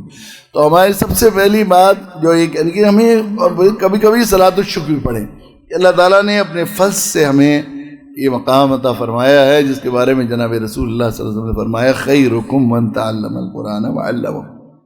اللہ کا کتنا بڑا احسان ہے، اللہ نے منتخب فرمایا یہاں پر۔ تو اور جب کبھی وسوسہ آئے یا کوئی دوسرا آپ کو کہے کہ مدرسے میں پڑھیں گے تو کیا کریں گے، کیا کھائیں گے، کیا کریں گے، تو 100% اصولی بات نہیں، بات تو آپ جانتے ہیں کہ لا الہ الا اللہ محمد الرسول اللہ، نبی کے فرمان کی تکذیب کرنا گویا لا الہ الا اللہ محمد الرسول اللہ کی تکذیب کرنا ہے۔ کم سے کم یہ سوچنا چاہیے تو دل میں بالکل 100% بیٹھ لیے کہ یہ شیطانی آواز ہے، چاہے میرے اندر کی آواز ہے یا کسی میرے عزیز کی آواز ہے یا کسی سماج یا معاشرے کی آواز۔ اور پیارے بچوں، بالکل زندگی سفر میں گزرتی ہے، میں بہت یقین کے ساتھ یہ بات کہتا ہوں کہ چونکہ اللہ کے ہاں یہ اللہ یہ بھی ہے، یہ جو فرمان ہے، حدیث بھی، قرآن نے کہا ما ينطق عن الهوى إن هو إلا وحي يوحى، وہ اپنی طرف سے کچھ نہیں کہتے، جو اللہ کہلواتے ہیں وہ کہتے ہیں، نبی جو فرماتے ہیں۔ تو حدیث پاک بھی وہی ہے، بس وہی کی فرق ہے، ایک قرآن وہی ہے جس میں الفاظ بھی اللہ کے ہیں، بات بھی اللہ کی ہے۔ حدیث پاک جو ہے اس میں زبان میرے نبی صلی اللہ علیہ وسلم کے الفاظ ہیں، بات اس میں اللہ ہی کی ہے۔ تو اللہ نے جو اپنے نبی سے یہ بات کہلوائی ہے، ومن اصدق من اللہ حدیثا ومن اصدق من اللہ قیلا، اللہ سے زیادہ کوئی نہیں جانتا اپنی مخلوق میں کس چیز کا، کس فرد کا، کس طبقے کا کیا مقام ہے۔ اللہ سے زیادہ کوئی جانتا بھی نہیں اور اللہ سے زیادہ کوئی سچا بھی نہیں، اور نبی صادق الامین سے زیادہ کس کی زبان سچی ہوگی؟ ان کا فرمان ہے کہ خیرکم من تعلم القرآن۔ اللہ ان کی کائنات میں، اللہ کی نظر میں، اللہ کے یہاں قدر و منزلت سب سے زیادہ قرآن پڑھنے پڑھانے والوں کی ہے۔ اور آج 100% زمین میں اللہ ہی کی حکومت چلتی ہے، یہ سمجھ لیجیے، سرکار اللہ ہی کی چلتی ہے۔ آج بھی ایسے لگ رہے ہیں مخالف حالات یہ ہوتے ہیں، مگر میں سفر میں رہتا ہوں، میں بالکل بہت یقین کے ساتھ یہ بات کہہ رہا ہوں کہ آج بھی سماج معاشرے کی اکثریت، ہمارے برادران وطن ہندوؤں کی اکثریت کا بھی حال یہ ہے کہ بہت طبقے کے لوگ، الگ الگ لوگ موجود ہوں، اور اس طرح کے اولیاء کے موجود ہوں جو قرآن پڑھنے پڑھانے والے ہیں، انہی کو قدر و منزلت ہوتی ہے، آج بھی ان کی قدر و قرآن کو پڑھنے والے۔ اب یہ بھی ایسے کتنے واقعات میرے ساتھ زندگی میں سفر میں ہوئے ہیں کہ بہت سارے لوگ کھڑے ہوئے ہیں بس میں اور باقی لوگ بیٹھے ہوئے ہیں۔ اب ایک صاحب نوجوان نے دیکھا کہ ایسے ہیں، داڑھی والے ایک بڑے میاں کھڑے ہوئے ہیں، اور بھی کھڑے ہوئے ہیں بڑے میاں، دوسرے لوگ ہیں، لیکن سب سے پہلے جگہ دیتے ہیں بڑے میاں آپ بیٹھ جائیے یہاں پر۔ کل ہی کا واقعہ، میں پرسوں بمبئی سے آ رہا تھا، آج کل تو بڑا یہ سوشل میڈیا کا آپ سمجھتے ہیں تعصب کا دورہ چل رہا ہے، اور عام طور پر یہ لگتا ہے کہ ایسا ہر آدمی ماتم کرنا ہے، ایسا حال ہر جگہ ماتم ہو رہا ہے اور نوحہ ہو رہا ہے، ہائے ایسا حال ہے ایسا حال۔ ایسے میں تو ظاہر ہے بڑے منافرت کو پھیلا رہے ہیں سیاسی، اس کی وجہ سے۔ تو میں جیسے ہی وہاں پہنچا، جہاز میں بمبئی سے آیا، تو فلائٹ تھی میری، تو میں جہاز میں جیسے بیٹھا تو میں نے پہلے ہی ریکویسٹ کر کے آگے کی جو لابی والی سیٹ ہے وہ لی تھی۔ اس میں یہ ہوتا ہے کہ آدمی پھنستا نہیں ہے، کبھی اٹھنا ہے تو سب سے پہلے نکل کے چلا جاتا ہے، پھر بعض دفعہ سواریاں دوسری ہوتی ہیں تو دونوں طرف سے دفتانی خواتین ہوں یا کچھ ہوں تو ایسا ہوتا ہے کم سے کم ایک طرف سے تو آزاد ہوگا۔ تو دونوں خاتون بیٹھی ہوئی تھی، تقریباً 50 سال 45 سال کی دو خواتین بیٹھی ہوئی تھی برابر والی۔ تو میں بیٹھ گیا، بیٹھ کر میں نے ادھر ادھر دیکھا کہ کوئی ایسی خاتون بیٹھی ہوئی ہو تو میں اس کو بٹھا دوں، یہ بھی آسانی سے راحت سے بیٹھے گی، میں بھی راحت سے بیٹھوں گا، مگر وہ کوئی قریب میں ایسا کوئی تھی نہیں، ایسے کوئی نہیں ہو سکا۔ تو پھر مجھے خیال ہوا کہ آج کل لوگوں میں بڑا ہے کہ ذہن بدلے ہوئے ہیں اور مسلمانوں سے ایک طرح سے دوری اور تنفر اور یہ پایا جاتا ہے، تو ذرا سا تجزیہ کرنے کے لیے اور ذرا آپ کو بھی سمجھنے کے لیے، اور جو لوگ اس طرح کی آواز کر رہے ہیں ان کو سمجھانے کے لیے میں بیٹھ گیا۔ کہ داعی کو تو دعوت کے لیے آدمی، اللہ کے نبی صلی اللہ علیہ وسلم جس طرح طبیب کو ہر طرح کی بیماری، وبائی بیماریاں پھیل رہی ہوں، کہیں بھی جانے کی اجازت ہے، اس طرح داعی کے لیے بھی بہت سی گنجائش ہے کہ دوسرے لوگوں کے لیے جانا خطرے سے خالی نہیں، وہاں داعی کے لیے جانا جو ہے وہ خیر کا ذریعہ ہوتا ہے۔ بات ہم لوگ دعوت کی آواز لگاتے ہیں، چلو بیٹھتے ہیں، ان سے کچھ بات کریں گے۔ تو تھوڑی دیر بعد جب جہاز ٹیک آف ہو گیا اور ذرا بیلٹ وغیرہ کھل گئے، میں نے کہا بہن کہاں سے میم آپ آئی ہیں؟ کہ ہم دلی کے رہنے والے۔ کہاں کہ ہم موتی باغ ایک علاقہ ہے کہیں ادھر ہی ہے، ایئرپورٹ کی طرف ہی، وہیں کی رہنے والی تھی۔ دونوں پنجابی فیملی سے تعلق ہوتی، پنجابی لوگ جو وہاں سے آئے ہیں پاکستان چھوڑ کر، تو وہ ذرا طبیعتاً اور زیادہ انہوں نے بہت سی قربانیاں دی، بڑی مشکلات سہی ہیں نا انہوں نے بیچاروں نے۔ جس طرح ہندوستان سے ہجرت کی ہے تو کسی کے باپ کو شہید کر دیا گیا، مال چھین لیا گیا، راستے میں بڑی مشکلیں، ان کے ساتھ بھی بڑی مشکلیں آئیں۔ تو عام طور پر سب سے زیادہ یہ قوم جو ہے متاثر ہوتی ہے۔ تو میں نے کہا کہ بات بتائیں گے کہ ہاں، میں نے کہا دیکھو کہ ہاں جی، میں نے کہا میں نے پوچھا کہ ایک سوال کرنا ہے اپنی بہن سے، میں بیٹھ گئے، ہم سب بھائی ہیں، ایک ماں باپ کی سنتان ہے، تو ایک بات ذہن میں آ رہی کافی دنوں سے، تو میں نے سوچا آپ سے پوچھ لوں کیا کہ نہیں. ہاں جی بتائیے جی. پنجابی لہجے میں وہ جو جی عجیب ہوتی ہے نا، اردو جو بولتے ہیں پنجابی سے ملی ہوئی، اس طرح بات کر رہی تھی وہ.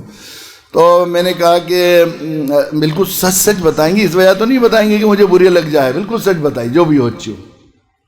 کہنے لگے ہاں. میں نے کہا میں آپ کو کوئی سوگند دوں، کوئی قسم دوں کہ آپ سچ سچ بتائیں؟ کہنے لگے جب آپ نے بھائی کہہ دیا، بہن کہہ لیا ہے، تو میں اپنے بھائی کی سوگند کہہ رہی ہوں کہ میں جو بتاؤں گی سچ بتاؤں گی. میں نے کہا ایک داڑھی والا ملا جی، مولوی صاحب آپ کے پاس بیٹھ گیا آ کر سیٹ پر، آپ کو کچھ اجنبیت سی نہیں لگی، ناگواری سی کہ کوئی ویسی سی اچھا بیٹھ جاتا نہیں؟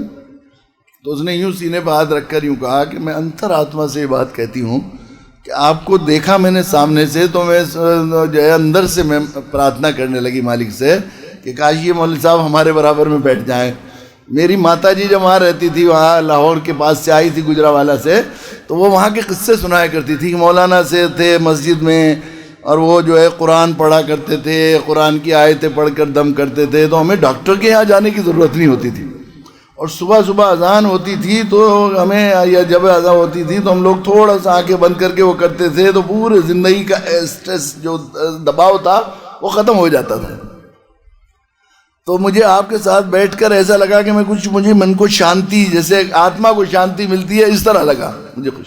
وہ دوسری کہنے لگی کہ جی یہ بات تو یہ کہہ رہے ہیں، سوال تو آپ نے ان سے پوچھا، مگر سچی بات یہ ہے کہ میرا حال بھی یہی تھا کہ جب میں نے آپ کو وہاں سے گیٹ سے آتے دیکھا تو میں یہ دعا مانگ رہی تھی یہاں بیٹھیں تو ہم لوگ تھوڑا سا کچھ دم بھی کرا لیں گے، کچھ ان سے بات پوچھ بھی لیں گے، اور وہ پرانی باتیں وہ جو ماتا جی سنایا کرتی تھی ہم بھی اس کا مزہ لے لیں گے.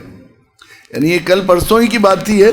ابھی بھی کسی بھی طبقے میں بالکل پیارے بچوں، اگر تھوڑا بہت شوق ہے، صحیح آپ کو سینس ہے سمجھنے کا، پرکھنے کا، وقار کو، سکینت کو، ہر چیز کو، تو آپ کسی بھی طبقے میں جہاں بہت سے لوگ موجود ہوں، اور وہاں کوئی ایسا بھی کوئی معلم، کوئی متعلم جو دین کے اپنے اوپر اعتماد، وقار کے ساتھ اپنے مقام کو سمجھتے ہوئے، یہ بات ہے، جن کے اندر خود ہی احساس کمتری ہے تو وہ تو دوسرے کے لیے دین کو ذلیل و رسوائی کریں گے. وہ تو جن کے دل میں خود ہی مجبوری سمجھ رہے ہیں بھائی ہمارے پاس نہیں ہے، تو ہمیں پیسے کمانے ہیں، ہمیں نوکری کرنی ہے، تو کہیں سرکاری ملازمت تو ہمیں مل نہیں سکتی، ہمیں یہی کرنا ہے، ان کی بات چھوڑ دیجیے.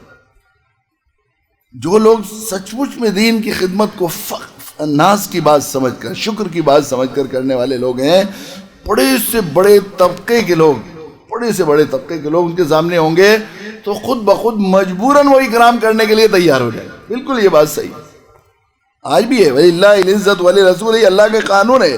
وَلِلَّهِ الْعِزَّةُ وَلِرَسُولِهِ وَلِلْمُؤْمِنِينَ، اللہ کی عزت اللہ دینے والے ہیں، اور اللہ کے یہاں طے ہے قرآن پڑھنے پڑھانے والوں کے لیے عزت.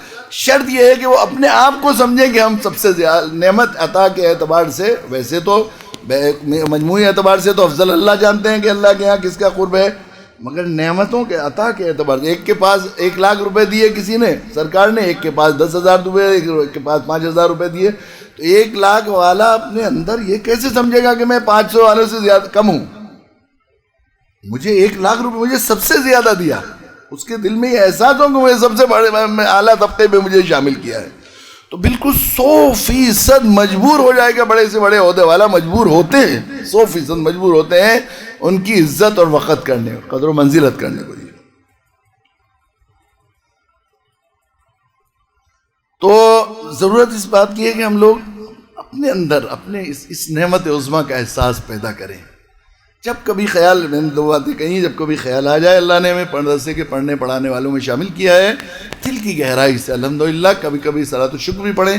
اور جب کبھی وسوسہ یا کوئی آواز لگائے اس بات کی کہ مدرسے میں پڑھ رہے ہیں آپ کیا کرو گے، کیا مستقبل ہے، کیا کھاؤ گے، کیا 100% سب دوسرے لوگوں سے زیادہ عزت کے ساتھ، راحت کے ساتھ اور جو ہے وہ زندگی گزارتے ہیں. اچھی صاف ستھری چہرے کی ہر چیز جو ہے وہ جو ہے. روزگار کا جہاں تک تعلق ہے، میں مدرسوں میں یہ کہتے ہیں جاب اورینٹیڈ ہونے چاہیے. کئی دفعہ ذرا سی ایک تھوڑی سی یہ میں ذرا غلط فہمی دور کروں کہ وہ لوگ کہتے ہیں تعلیم جاب اورینٹیڈ ہونی چاہیے. کبھی کبھی یہ ہوتا، یہ خود لوگوں کی بات ہے. جب کبھی مدرسوں کے سلسلے میں مسلمانوں کی تعلیم پسماندگی کو دور کرنے کا سلسلہ ہوتا ہے اور اس کی آواز اٹھتی ہے تو کہتے ہیں مدرسے میں تعلیم شروع کی، ITI شروع کی جائے، مدرسے میں ITI شروع کی جائے, وہاں پر الیکٹریشین بنایا جائے, کچھ تھوڑا سا روزگار کا ہو اپنا, کچھ کتابوں کی جلدیں سکھا دی جائیں, کچھ یہ کی جائے. بڑے بڑے اداروں میں, دارالعلوم میں جلد سازی کا سلسلہ شروع کیا گیا, دارالعلوم دیوبند میں, اور فلاں کو دوسری جگہ. بے ادبی معاف کروائے, بزرگوں نے کیا, یہ ایسا ہوا, ہوتا رہا, یہ رہا, آج بھی ہوتا ہے. تو ایک تو بات, پہلی بات میں یہ عرض کیا کرتا ہوں کہ 500 داخل ہونے والے طلباء میں ایک طالب علم مدرسے کی باؤنڈری میں آتا ہے, سارے مدرسے. اب اگر 500 میں سے ایک مسلمان کو آپ نے الیکٹریشین بنا دیا, پلمبر بنا دیا, بڑی بنا دیا, لوہار بنا دیا, تو قوم کی کیا پسماندگی دور ہوگی؟ پھر آپ مدرسے میں کیوں ITI کیوں کہتے ہیں, انہیں یوں کیوں نہیں کہتے کہ IAS افسر بنایا جائے, سول سروسز میں کھڑا کیا جائے؟ کہتے ہیں جاب اورینٹیڈ ہونی چاہیے تعلیم. تو جاب اورینٹیڈ ہونا یعنی روزگار سے وابستگی تعلیم کی, خود اثری تعلیم کے ماہرین اس کی توہین کہتے ہیں. جاب اورینٹیڈ کہنا, تعلیم بلائے لیاقت, بلائے قابلیت ہونا چاہیے. یہ وہ کہتے ہیں ہمارے یہاں تو تعلیم برائے رضا الہی اور آخری درجے کی عبادت ہے, اسلام نے تو اتنا وقار بڑھایا ہے تعلیم کا. لیکن جہاں تک روزگار کا مسئلہ ہے, تو ہم نے جو ایک زمانے میں کافی دن پہلے سروے کرایا تھا. میری ایک چھوٹی سی جو ارمغان کا عظمت مدارس نمبر چھپا ہے, میں خاص طور سے اساتذہ میں اگر کسی نے نہ پڑھا ہو تو میری درخواست ہے کہ اسے ضرور, کیونکہ بچوں میں آپ کو فکر پیدا کرنی ہے تو اسے ضرور ذرا فکر کے ساتھ پڑھنا چاہیے. دینی مدارس, غلط فہمیاں, حقائق.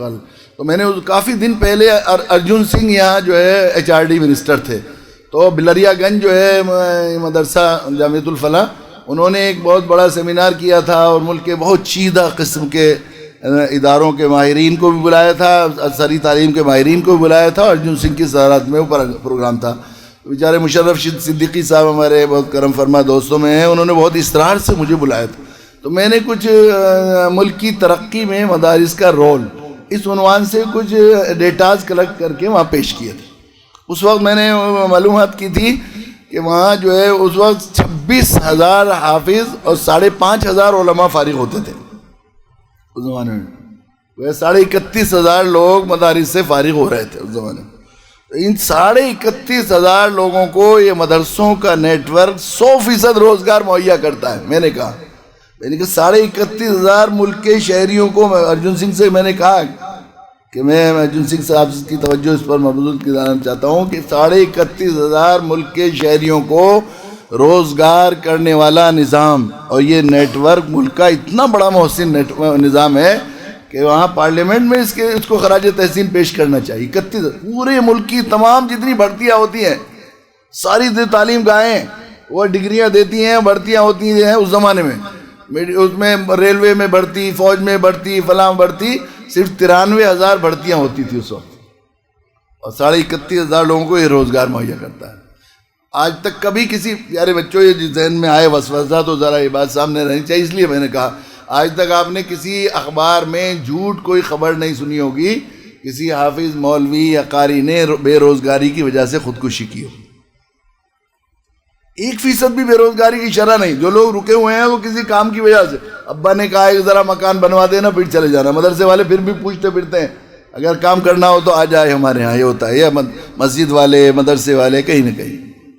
اور میں نے کہا روزگار بھی درمیانی درجے کا مہیا کرتے ہیں, درمیانی درجے. کسی حافظ اور مولوی اور قاری کے کپڑے, اس کے لباس, اس کے گھر کے کھانا پینا, اس کی جیب کے قلم, اس کے ہاتھ کی گھڑی, اس کے چائے کا رنگ, اس کے بچوں کا رہنا سہنا, اس کو دیکھیں گے درمیانی درجے کے جو سرکاری ملازمین ہیں اس اسٹیٹس کے لوگ رہتے ہیں.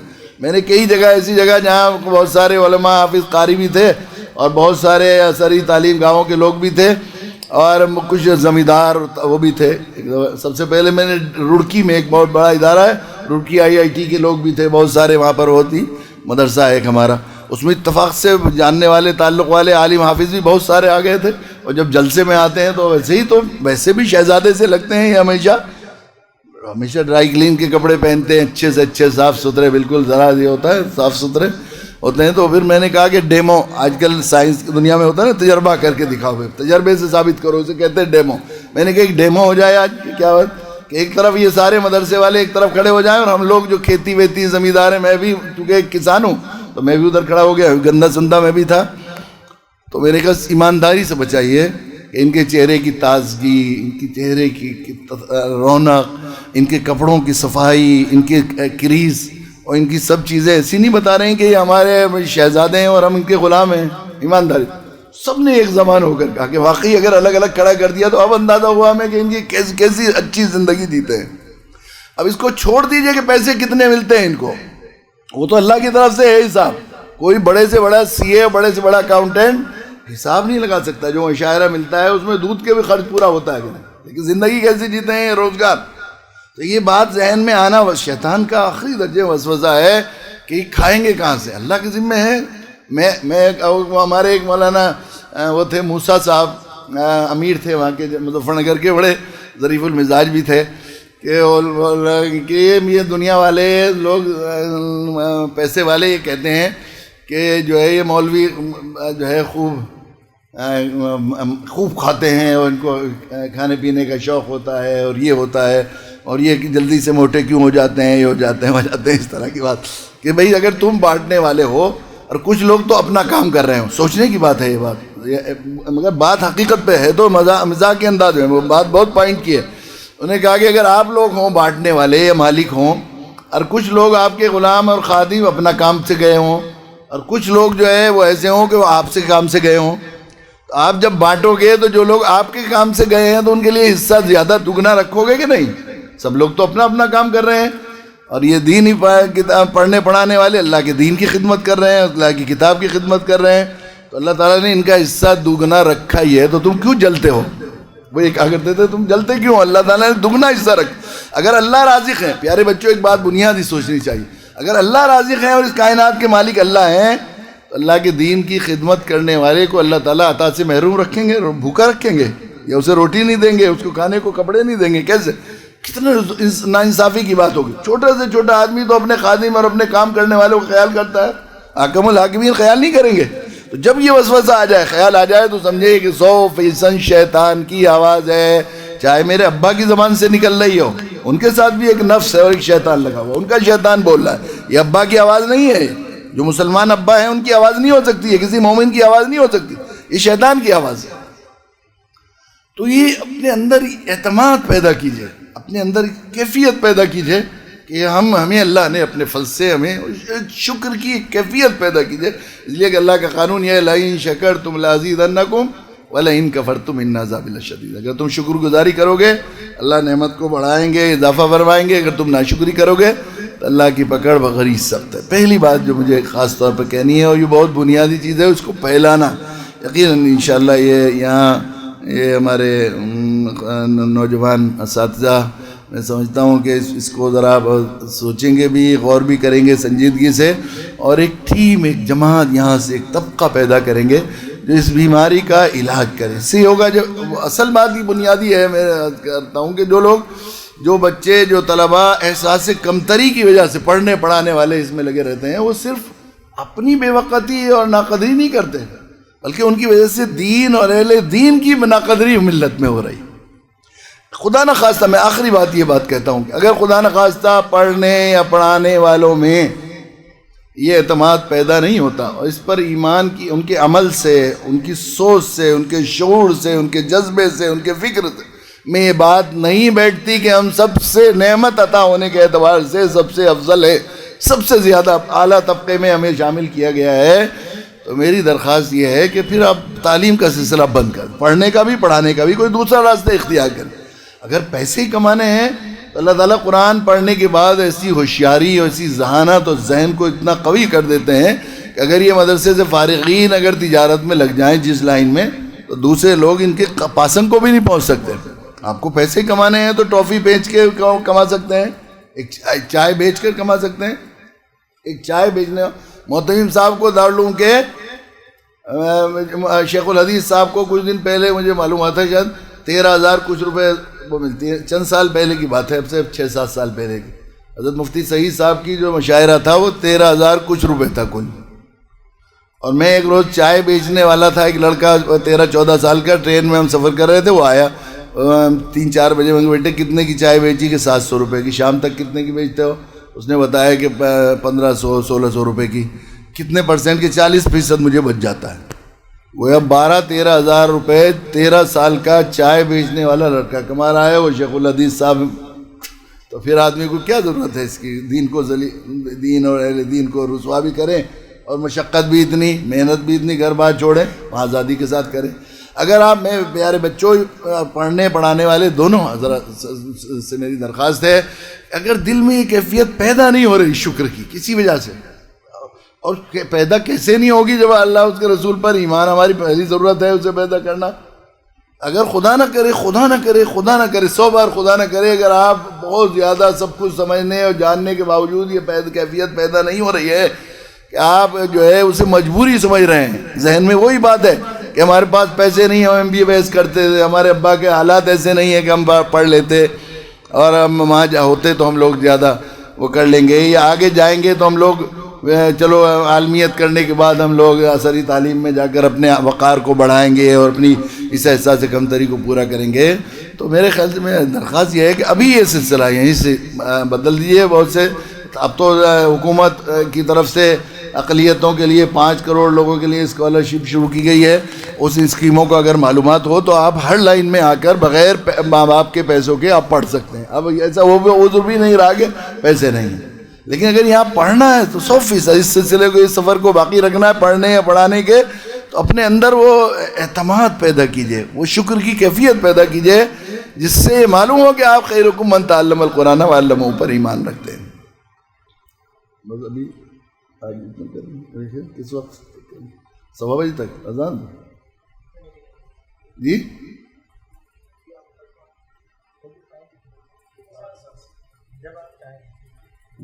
ویسے چھٹی کس وقت ہوتی ہے؟ اچھا جی، اچھا. تو سب سے میں اس پر مبارکباد دیتا ہوں پڑھنے والوں کو بھی، پڑھانے والوں کو بھی، کہ اللہ نے اپنا فضل فرما کر، اللہ نے بلا استحقاق ہمارا کوئی حق نہیں تھا اور ہماری کوئی استعداد نہیں تھی، اللہ تعالیٰ نے اپنے فضل سے ہمیں پڑھنے پڑھانے والوں یا خدمت گزاروں میں شامل کیا. اب اس منبع اور اس جگہ پر ہم پہنچ تو گئے ہیں، لیکن سب سے پہلی بات یہ ہے جس نعمت کے حصول کے لیے آئے ہیں تو وہ نعمت ہمیں حاصل ہو جائے. ہم موجود ہیں اور کسی جگہ گئے اور وہاں سے محروم ہو کے آ گئے تو یہ تو بڑی ایسا بہت مرتبہ ایسا ہوتا ہے کہ آدمی گیا اور جا کے جو ہے وہ محروم واپس لوٹ آیا، ایسا ہوتا ہے. تو یہ نعمت علم کی جو ہے اور جس کا اصل اساس ہے قرآن مجید، یہ ہمیں مل جائے. اب تکمیل نعمت کے 4 درجے ہیں. یہ نعمت مکمل طور پر کس درجے میں ملے؟ کسی کو ذرا سا 1 قطرہ مل گیا، کسی کو 2 قطرے مل گئے، کسی کو 1 کٹورا مل گیا، کسی کو اس سے زیادہ مل گیا. تو نعمت کے جو ہے درجے ہوتے ہیں نا وصول کے نعمت کے. اور کسی نے سیر ہو کر پی لیا، تو ظاہر ہے جس نے سیر ہو کر، ہر آدمی جب ہم پہنچے ہیں کسی سبیل پر اور کسی جگہ پر تو خواہش یہ ہونی چاہیے نا کہ تکمیل ہو جائے نعمت. اب اس تکمیل کے 4 درجے ہیں. علم کی نعمت کی تکمیل کے 4 درجے. پہلے تو عطا نعمت کے حصول ہو جائے، ہمیں مل جائے، نعمت مل جائے. سب سے پہلی کوشش یہ ہونی چاہیے کہ جب ہم یہاں آئے ہیں مدرسے کی باؤنڈری میں، اللہ تعالیٰ نے ہمیں بھیج دیا ہے، تو اللہ تعالیٰ ہمیں جو ہے یہ نعمت مل جائے، یہاں سے محروم نہ جائیں، بغیر علم کے نہ جائیں. بہت سے لوگ ایسے ہوتے ہیں پورے 10 12 سال فارغ پڑھتے ہیں کسی ادارے میں، اور معلوم ہوا کہ وہ بالکل تقریباً بس جو ہے نام تو ہو جاتا، بعض دفعہ درجے بھی پاس کر لیتے ہیں، لیکن علم نام کی چیز ان کے پاس نہیں ہوتی. ایسے بہت سے لوگ ہیں جو ہے بالکل ایسا حال ہوتا ہے. حتیٰ کہ یہ بھی ہوتا ہے کہ مطلب ایسے اور ایسے لوگ بہت خاصی بعض دفعہ تعداد میں ہوتے ہیں. مجھے یاد ہے ہم نے تخصص فی الدعوہ شروع کیا تھا تو اعلان کیا گیا کہ بھئی تخصص فی الدعوہ شروع کر رہے ہیں. پھلت میں 2 سالہ نصاب تھا، تو ان میں جو ہے تقریباً 67 طلباء نے ہمارے یہاں درخواست دی. اس میں سے ہم نے 22 لوگوں کو لیا. 3 لوگ پہلے منتخب کر لیے تھے، وہ آگے تھے، اس وجہ سے 25 لوگوں کو لینا تھا. تو 67 میں سے 22، یعنی کچھ لوگوں کی درخواستیں رد بھی کی، زیادہ تر کی درخواستیں رد کی. پھر وہ پھلت میں ذرا اساتذہ مہیا نہیں ہو رہے تھے تو ہم لوگ یہاں آئے، دہلی لے آئے. اس کو کرائے کی جگہ تھی، اور پھر اساتذہ کا مہیا ہونا بڑا مشکل تھا. یونیورسٹی کے جو شعبہ عربی کے اسلامیات کے ماہرین تھے ان سے بڑا وقت لیا گیا کہ گھنٹے کی بڑی قیمت انہیں دینی پڑی، بڑی خوشامد کرنی پڑتی تھی، گاڑی بھیجنا، یہ کرنا وہ کرنا. کرنا ہوتا تھا. تو وہ یہ مولانا وحید الدین خان صاحب کے صاحبزادے ظفر الاسلام ڈاکٹر ظفر الاسلام صاحب مجھ سے اصرار کرنے لگے. پہلا امتحان ہوا سیمائی، تو انہوں نے کہا کہ میں ذرا سا وقت لینا چاہتا ہوں آپ کا، میں کسی وقت وہاں جائیے جو ہے. میں نے کہا کیا بات ہے کیا ہے؟ انہوں نے کہا نہیں ذرا سا آئیے تو چاہیے، آئیے تشریف لائیے آپ، میں بچوں کی کاپیاں دکھانا چاہتا ہوں. استشراق پڑھاتے تھے وہ، مستشرقین لوگ پڑھاتے تھے.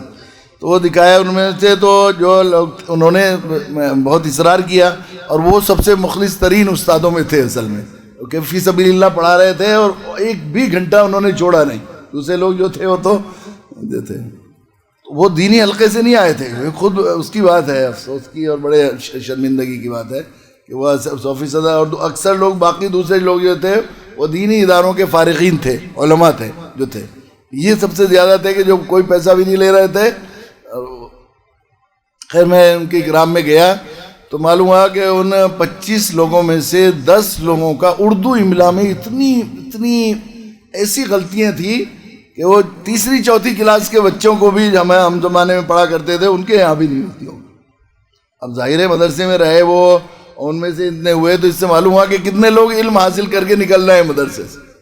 صورتحال یہ ہو رہی ہے. اس لیے اتنا زیادہ انحطاط ہوتا چلا جا رہا ہے، اتنا زوال ہوتا چلا جا رہا ہے. کہ مفتی سعید صاحب کی ابھی پچھلے دنوں تقریر آئی تھی کہ دارالعلوم جو بالکل ازہر ہند ہے، اور وہاں کی جھاڑو لگانا بھی آدمی فخر کی بات محسوس کرتے ہیں. وہاں کے فارغین کو آخری درجے میں، وہاں کے جو فارغین ہیں اپنی جو ہے مادری علمی سے آخری درجے میں عقیدت، محبت، کسی طرح وابستگی کے لیے بے چین رہتے ہیں، کوئی بھی مل جائے دارالعلوم کی خدمت. لیکن وہاں صورتحال یہ ہے کہ جو انتقال ہو جاتے ہیں علماء کسی بھی لائن کے، تو ان کی قائم مقام کوئی ملتا نہیں. ایسی صورتحال ہو گئی. خود مفتی سعید صاحب کچھ دنوں بیمار رہے تو بخاری شریف بہت مجبوری میں، بس ضرورت کام چلا وہ پڑھائی گئی بعد میں، حالانکہ وہاں ہے. تو اس سے معلوم ہوتا ہے کہ کتنے لوگ علم حاصل کر کے نکل رہے ہیں اور کتنے لوگ علم حاصل کیے بغیر نکل رہے ہیں. صرف مدرسے میں رہ جانا، درجے پورے کر لینا، گھنٹے پورے کر لینا کافی نہیں. اصل یہ ہے کہ نعمت مل جائے، ہمیں نعمت مل جائے. اب یہ چونکہ علم جو ہے وہ اللہ کی خاص عطا ہے، اور اللہ کی عطا کے لیے طلب شرط ہے. طلب نہ ہو تو کسی در سے کچھ نہیں ملتا، اگر طلب ہو تو پھر دو جہاں سے ملتا ہے. اگر طلب نہ ہو آدمی تو طلب یہ اللہ کے یہاں سے، بے طلب کو نہیں ملتا اللہ کے یہاں سے. اللہ کی عطا طلب کے ساتھ ہوتی ہے، جتنی زیادہ طلب ہوگی، اور طلب اس چیز کی ہوتی ہے جس کی عظمت دل میں ہوتی ہے. طلب خالی برتن، طلب کا مطلب ہے خالی ہو کر آدمی ضرورت مند، بھوکا پیاسے کی طرح کس طرح متوجہ ہو. تو خالی برتن ایک ایسی ٹوٹی کے نیچے رکھ دیں آپ، ایک ایک قطرہ ٹپک رہا ہو تو کسی نہ کسی وقت بھر جائے گا. اور اگر الٹا ہو برتن تو دریا کے دھار پر بھی پھر خالی آئے گا نا، وہ دریا کے دھار میں ڈال دو پھر آ جائے تو اس کا نہیں.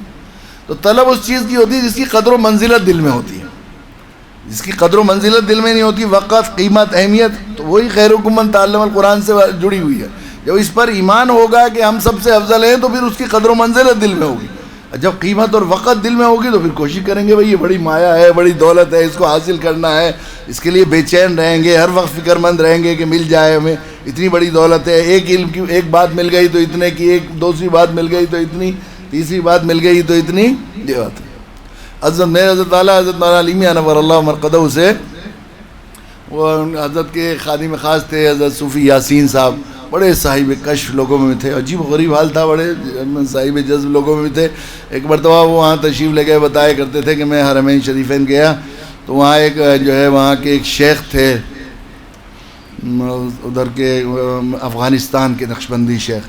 تو میرا دل ان کی طرف کو لگا تو میں ان کی مجلس میں جا کر بیٹھ جاتا تھا. ایک روز انہوں نے دور سے دیکھ لیا اور ان سے کہا کہ سب خدام کو کہا ایک طرف ہو جاؤ، ان کو دیکھو بلاؤ آگے. وہ مولانا صاحب ہیں، ان کو بلایا. کہاں سے آئے ہو؟ ہندوستان سے. کس سے تعلق ہے؟ وہ اندر سے آدمی بصیرت سے اور بیٹھ کر وہ صاحب دل لوگ تو پہچانتے ہیں. تو انہوں نے پوچھا کہ کس سے تعلق ہے، کس شیخ سے؟ انہوں نے بتایا حضرت مولانا سے. کہ اچھا بہت خوش ہوئے، بہت ہی آئیے کہ شیخ کا کوئی ملفوظ سنائیے، کوئی نصیحت حضرت کی سنی یاد ہو وہ سنائیے. بزرگوں کے، اللہ کے نیک بندوں کی باتیں حکیمانہ ایسی ہوتی ہیں کہ دلوں کی کھیتیوں کو اس طرح ہرا کر دیتی ہیں، بارش سوکھی کھیتی کو ہرا کر دیتی ہے. تو اللہ کے نیک بندوں کی باتیں اس لیے ہمیشہ جمع کرنے کا معمول رہا کتابوں میں، اور خدام بھی ہمیشہ یاد کرتے ہیں. تو انہوں نے پوچھا شیخ کی کوئی ملفوظ سنائیے. تو میں نے کہا کہ مجھے فوراً یاد آیا کہ میں نے حضرت سے پوچھا ایک مرتبہ، اپنے شیخ سے استفادے کی بنیادی کلید کیا ہے؟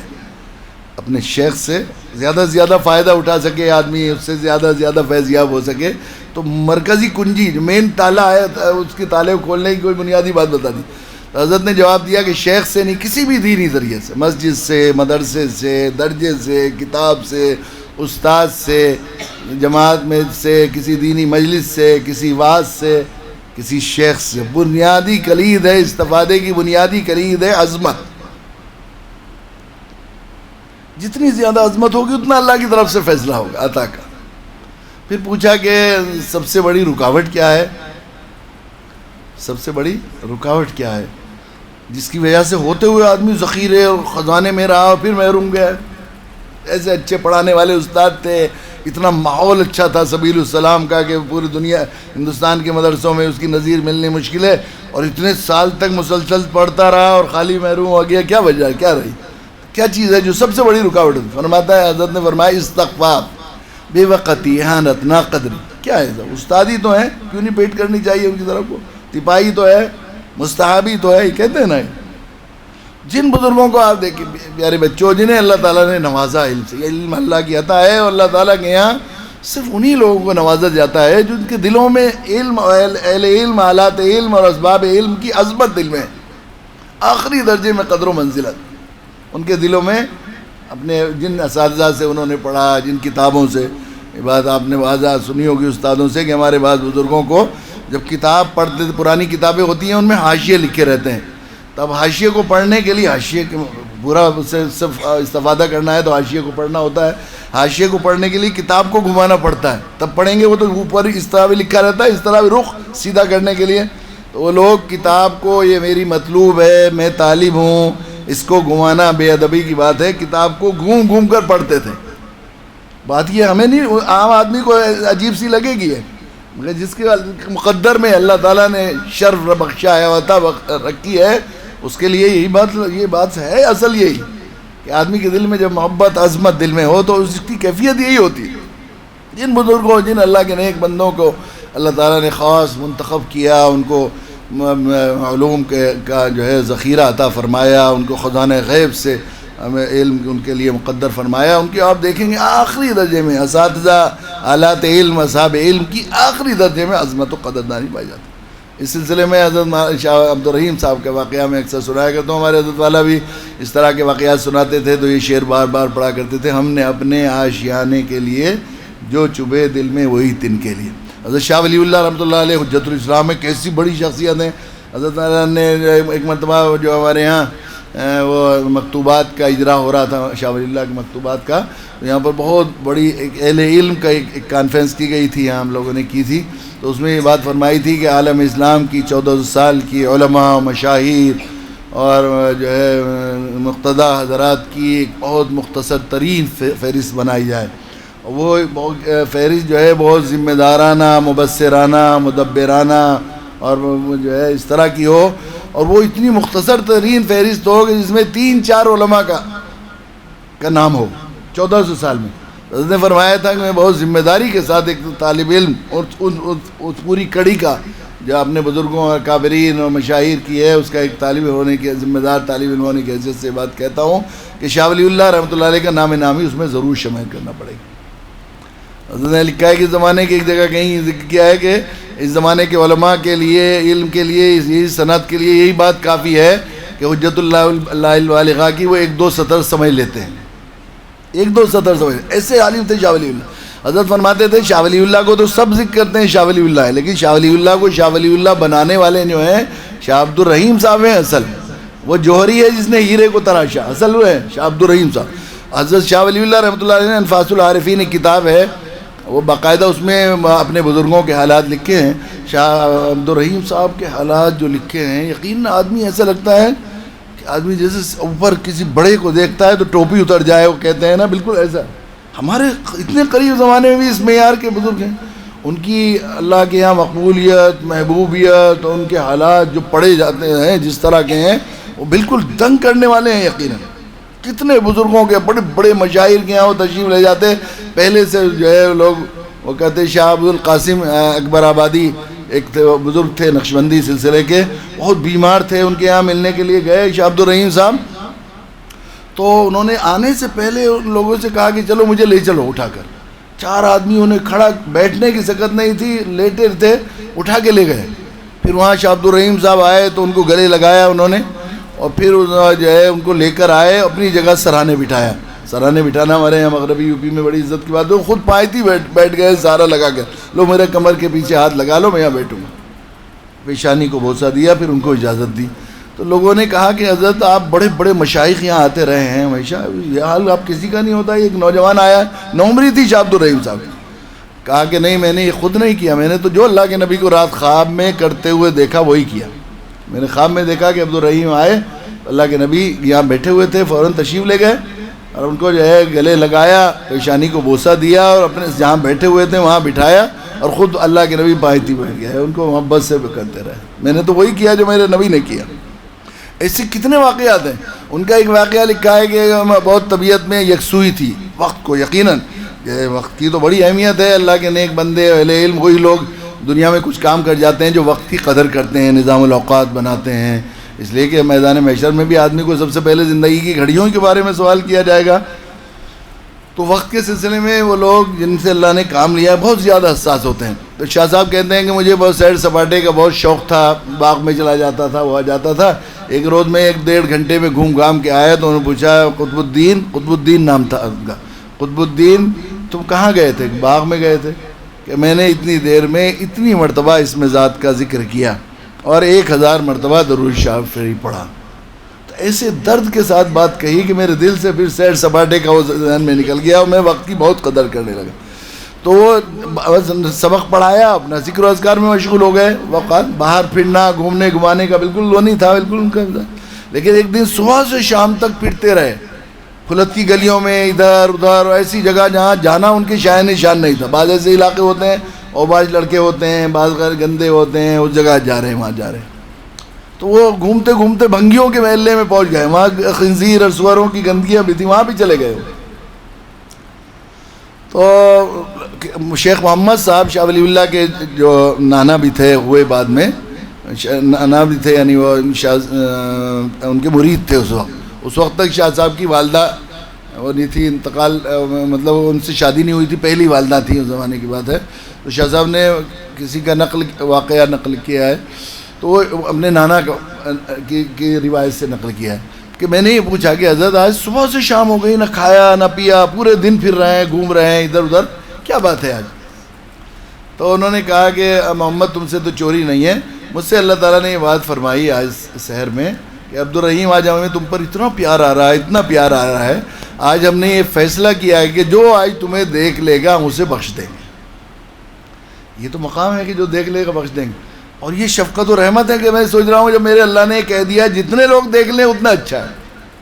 تو حضرت یہاں بھنگیوں میں کہاں آ گئے آپ کہ کافی نہیں, جب اللہ نے بخشش کا وعدہ کیا ہے تو اللہ ان کو ایمان بھی عطا فرمائیں گے. تو میں نے سوچا کہ اللہ کے لیے یہ تھوڑا ہی ہے کہ مسلمان دیکھ لیں گے بخش دیں گے. مجھ سے یہ بات تو نہیں کہی ہے, مجھ سے یہ کہا ہے ایسا مقام جو دیکھ لے گا بخشا جائے گا. اس حد تک محبوبیت کے فیصلے ہو گئے, لیکن کیسے بنیں گے اس لائق؟ اس میں شاہ صاحب نے انفاذ العارفین ہی میں واقعہ لکھا ہے کہ ایک روز بیٹھے ہوئے تھے مسجد کے کنارے سر جھکائے ہوئے شاہ عبد الرحیم صاحب. تو وہ جو صفائی کرنے والا بھنگی ہوتا ہے وہ سامنے سے گزرا, اس نے دیکھا, سلام کیا تو سلام بھی بے توجہی سے سنا. میاں صاحب کیا بات ہے, حضرت صاحب کیا مسئلہ ہے, کیا خیال ہے, کیا پریشانی ہے؟ کہ اصل میں سوچ رہا ہوں کتا کب جوان ہوتا ہے. تو ان کا حضرت یہ بھی کوئی بات ہے, جب کتا ٹانگ اٹھا کر پیشاب کرنے لگے جب ہی جوان ہو جاتا ہے.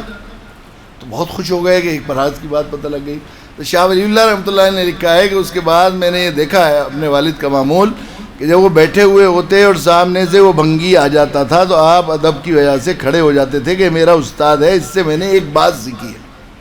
دین کی بات نہیں سیکھی, معمولی بات سیکھی ہے, کتا کب جوان ہوتا ہے. تو جب ایک بھنگی کے ساتھ ان کا یہ معاملہ ہے تو آپ اندازہ کیجئے جن سے انہوں نے دین پڑھا ہوگا کیسا حال تھا, کیسا. سبھی بزرگ ہمارے والد صاحب حضرت شیخ الہند رحمۃ اللہ علیہ سے بیعت تھے. دارالعلوم شروع ہوا ایک استاد محمود ایک شاگرد محمود سے. تو جو شاگرد محمود تھے وہ شیخ الہند رحمۃ اللہ علیہ تھے, اور جو استاد محمود تھے وہ حضرت پھلت ملا محمود صاحب پھلت کے تھے, مولانا محمود صاحب ان کے جو ہے اجداد میں تھے, مولوی عمار وقاص کے. وہ وہاں سے شروع ہوا ہے دارالعلوم. حضرت شاگرد کہتے شیخ الہند, حضرت تھانوی فرماتے تھے شیخ الہند لوگ کہتے ہیں توہین کرتے ہیں, وہ شیخ العالم تھے جس طرح خلافت تحریک کی انہوں نے بنیاد ڈالی اور جس طرح پلان بنایا تھا، وہ عالمی تھا، یقین ہے وہ شیخ العالم تھے. تو کیسے بنے وہ؟ والد صاحب فرمایا کرتے تھے، شیخ الہند رحمۃ اللہ سے بیٹھتے کہ وہ جب پھلت تشریف لاتے تھے تو کھتولی سے سواری سے اتر جاتے تھے، سواری ساتھ ساتھ آتی اور پیدل آتے تھے اپنے استاد سے ملنے کے لیے. 3.5 کلومیٹر ہے، وہاں سے سواری ساتھ ساتھ آتی تھی پیدل کے. استاد سے سواری سے ملنا بے ادبی کی بات ہے. جتنے لوگ ہوئے، جتنے یہ عظمت، یہ ظاہر ہے یہ علم کی عظمت ہے. جتنی زیادہ عظمت بڑھے گی اتنی زیادہ طلب بڑھے گی، یقین طلب. جو شوق استغنا، حضرت علی کرم اللہ وجہ جن کے بارے میں فرمایا اللہ کے نبی نے، انا مدینۃ العلم وعلی بابھا، میں علم کا شہر ہوں، علی اس کا باب ہے. حضرت علی کرم اللہ وجہ کا ارشاد ہے کہ جس سے میں نے دین کی ایک بات سیکھی میں اس کا غلام ہوں، چاہے وہ مجھے بیچے چاہے وہ آزاد کر دے. انہوں نے یہ فرمایا جو شخص استغنا کے ساتھ علم دین حاصل کرنا چاہے، ہمیں تو ضرورت نہیں ہمارے حالت، ہمیں کہ کوئی مدرسے میں مدرسی کرنی ہے یا امامت کرنی ہے. ہمارے ابا کے تو بہت اچھے حالات ہیں، ہم تو بس ان کو شوق ہے کہ ذرا مولوی بن جائے، ہمیں ضرورت نہیں ہے. یہ جو ہے نا یہ استغنا. تو جو شخص استغنا کے ساتھ علم دین حاصل کرنا چاہے وہ اپنے آپ کو علم دین سے محروم سمجھ لے. حضرت علی کرم اللہ وجہ کا ارشاد ہے، وہ اسے علم نہیں مل سکتا کہ طلب فَاسْأَلُوا أَهْلَ الذِّكْرِ إِن كُنتُمْ لَا تَعْلَمُونَ. سوالی بھکاری بن کر رہو، مدرسے کے دروازے پر، اساتذہ کے دروازے پر بھکاری بن کر رہو. جتنی اب ظاہر ہے کہ عظمت جیسی پیدا ہوگی اتنا زیادہ اعتماد، ادب، یہ بھی چیزیں پیدا ہوتی چلی جائیں گی. اتنا زیادہ عظمت دل میں طلب ہوگی اتنی زیادہ عظمت دل میں ہوگی. جتنی عظمت دل میں ہوگی ظاہر ہے وہ ادب بھی کرے گا آدمی، اپنے اساتذہ پر اعتماد بھی کرے گا، ان کی خیر خواہ، ان کے ساتھ اچھا گمان بھی کرے گا، ان کی شفقت و رحمت پر اس کو اعتماد بھی ہوگا. ہمارے حضرت والا حضرت مولانا علی میاں نور اللہ مرقدہ ایک واقعہ سنایا کرتے تھے اپنے اس سلسلے میں، بڑا بہت ہی دل کو لگتا تھا وہ واقعہ. کتنی بڑی اللہ نے انہیں نوازا تھا، کتنا، یعنی آج کے زمانے Guinness book of world record میں حضرت مولانا کا نام آیا تھا. اب سے 8-6-7 سال پہلے ہو رہی تھی فارمیلٹی پوری، اور یہ ہو رہا تھا کہ اب لکھا گیا ہوگا یقین. اس وقت تک میں بعد میں نے معلومات حاصل نہیں کی، لیکن اس زمانے میں اخبارات وغیرہ میں آیا تھا.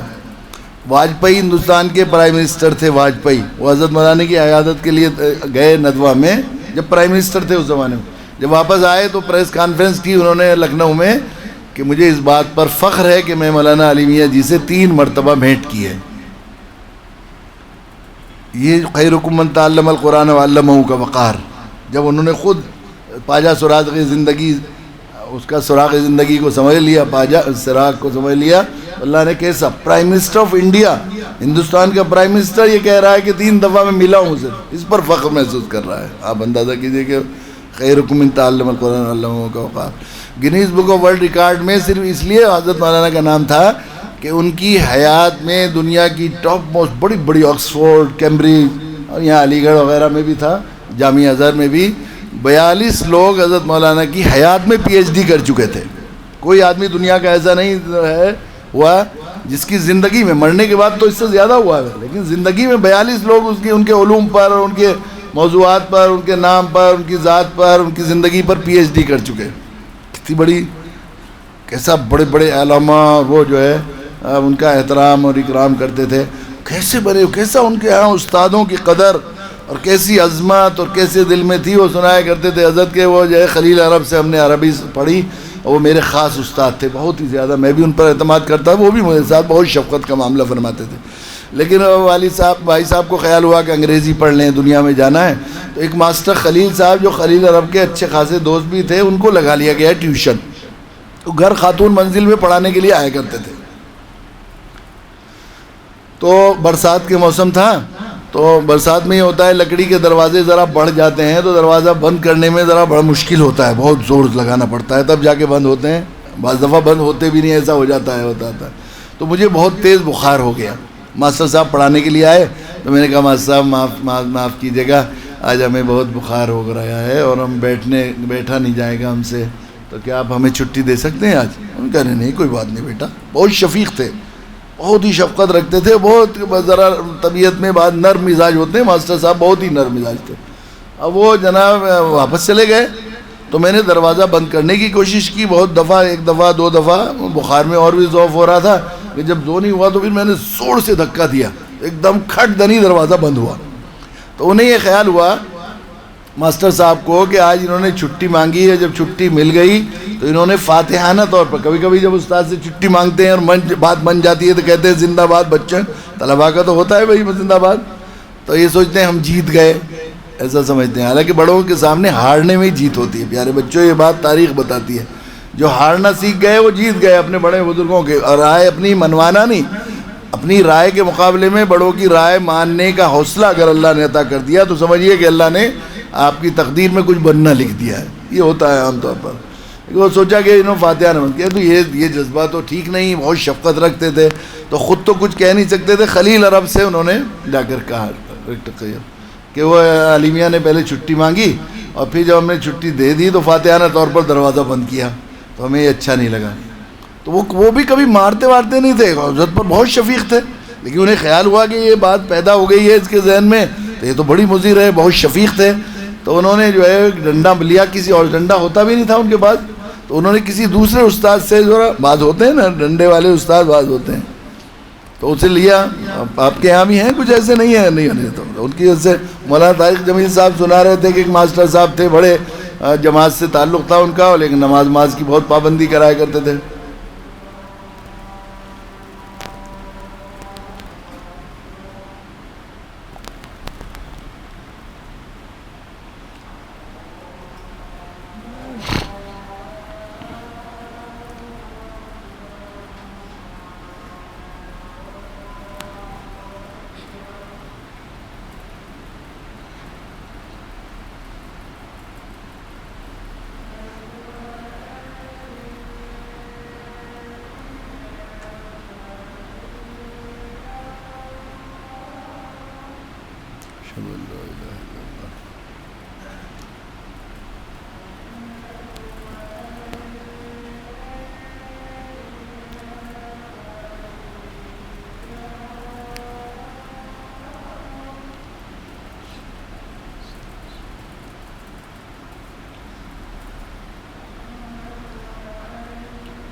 تو مولانا طارق جمیل صاحب بتا رہے تھے کہ وہ ماسٹر صاحب تھے، وہ جیسے نماز کھڑی ہو جاتی تو ڈنڈا لے کے ہاسٹل میں جاتے، وہ دیکھ کے اس کو دیکھتے سوتا ہوا، بس سوتے سوتے بچانا شروع کر دیتے۔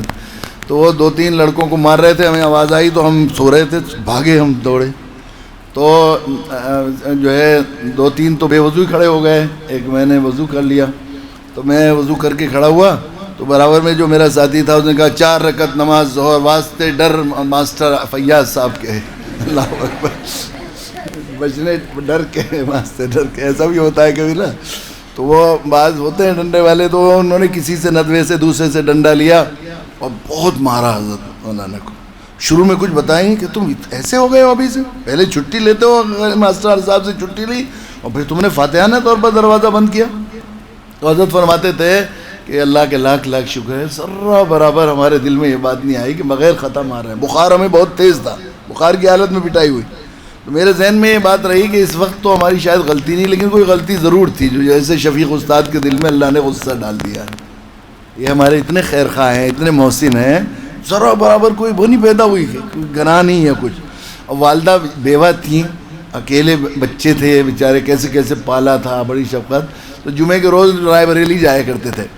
تو رائے بریلی یہاں سے ٹرین سے گئے رائے بریلی, اور ہفتے جمعرات کو جاتے تھے, جمعرات کی شام کو, اور جمعے کی رات کو واپس آتے تھے. تو کسی دوسرے طالب علم نے والدہ سے کہہ دیا کہ علی میاں کو آج خلیل عرب صاحب نے بغیر غلطی کے بخار میں بہت مارا ہے, ان کے دیکھو جس پر وہ پڑے ہوئے ہیں, بدیاں پڑی ہوئی ہیں. تو اب گئے جیسے ہی, تو والدہ نے ایک دم جا کے گلے سے لگایا, اور انہوں نے کرتے کو دیکھنے لگی ذرا ہلا کر. تو میں نے نہیں وہ کیا, مجھے معلوم تھا نشان ہو رہے ہیں, تو میں نے دیکھنے نہیں دیا پہلے, تو ان کو ہٹ گیا میں ادھر سے ذرا سی. پھر کہنے سنا ہے خلیل عرب صاحب نے آپ کو بغیر غلطی کے جو ہے مارا ہے بخار میں, تمہیں مارا ہے بیٹا علی.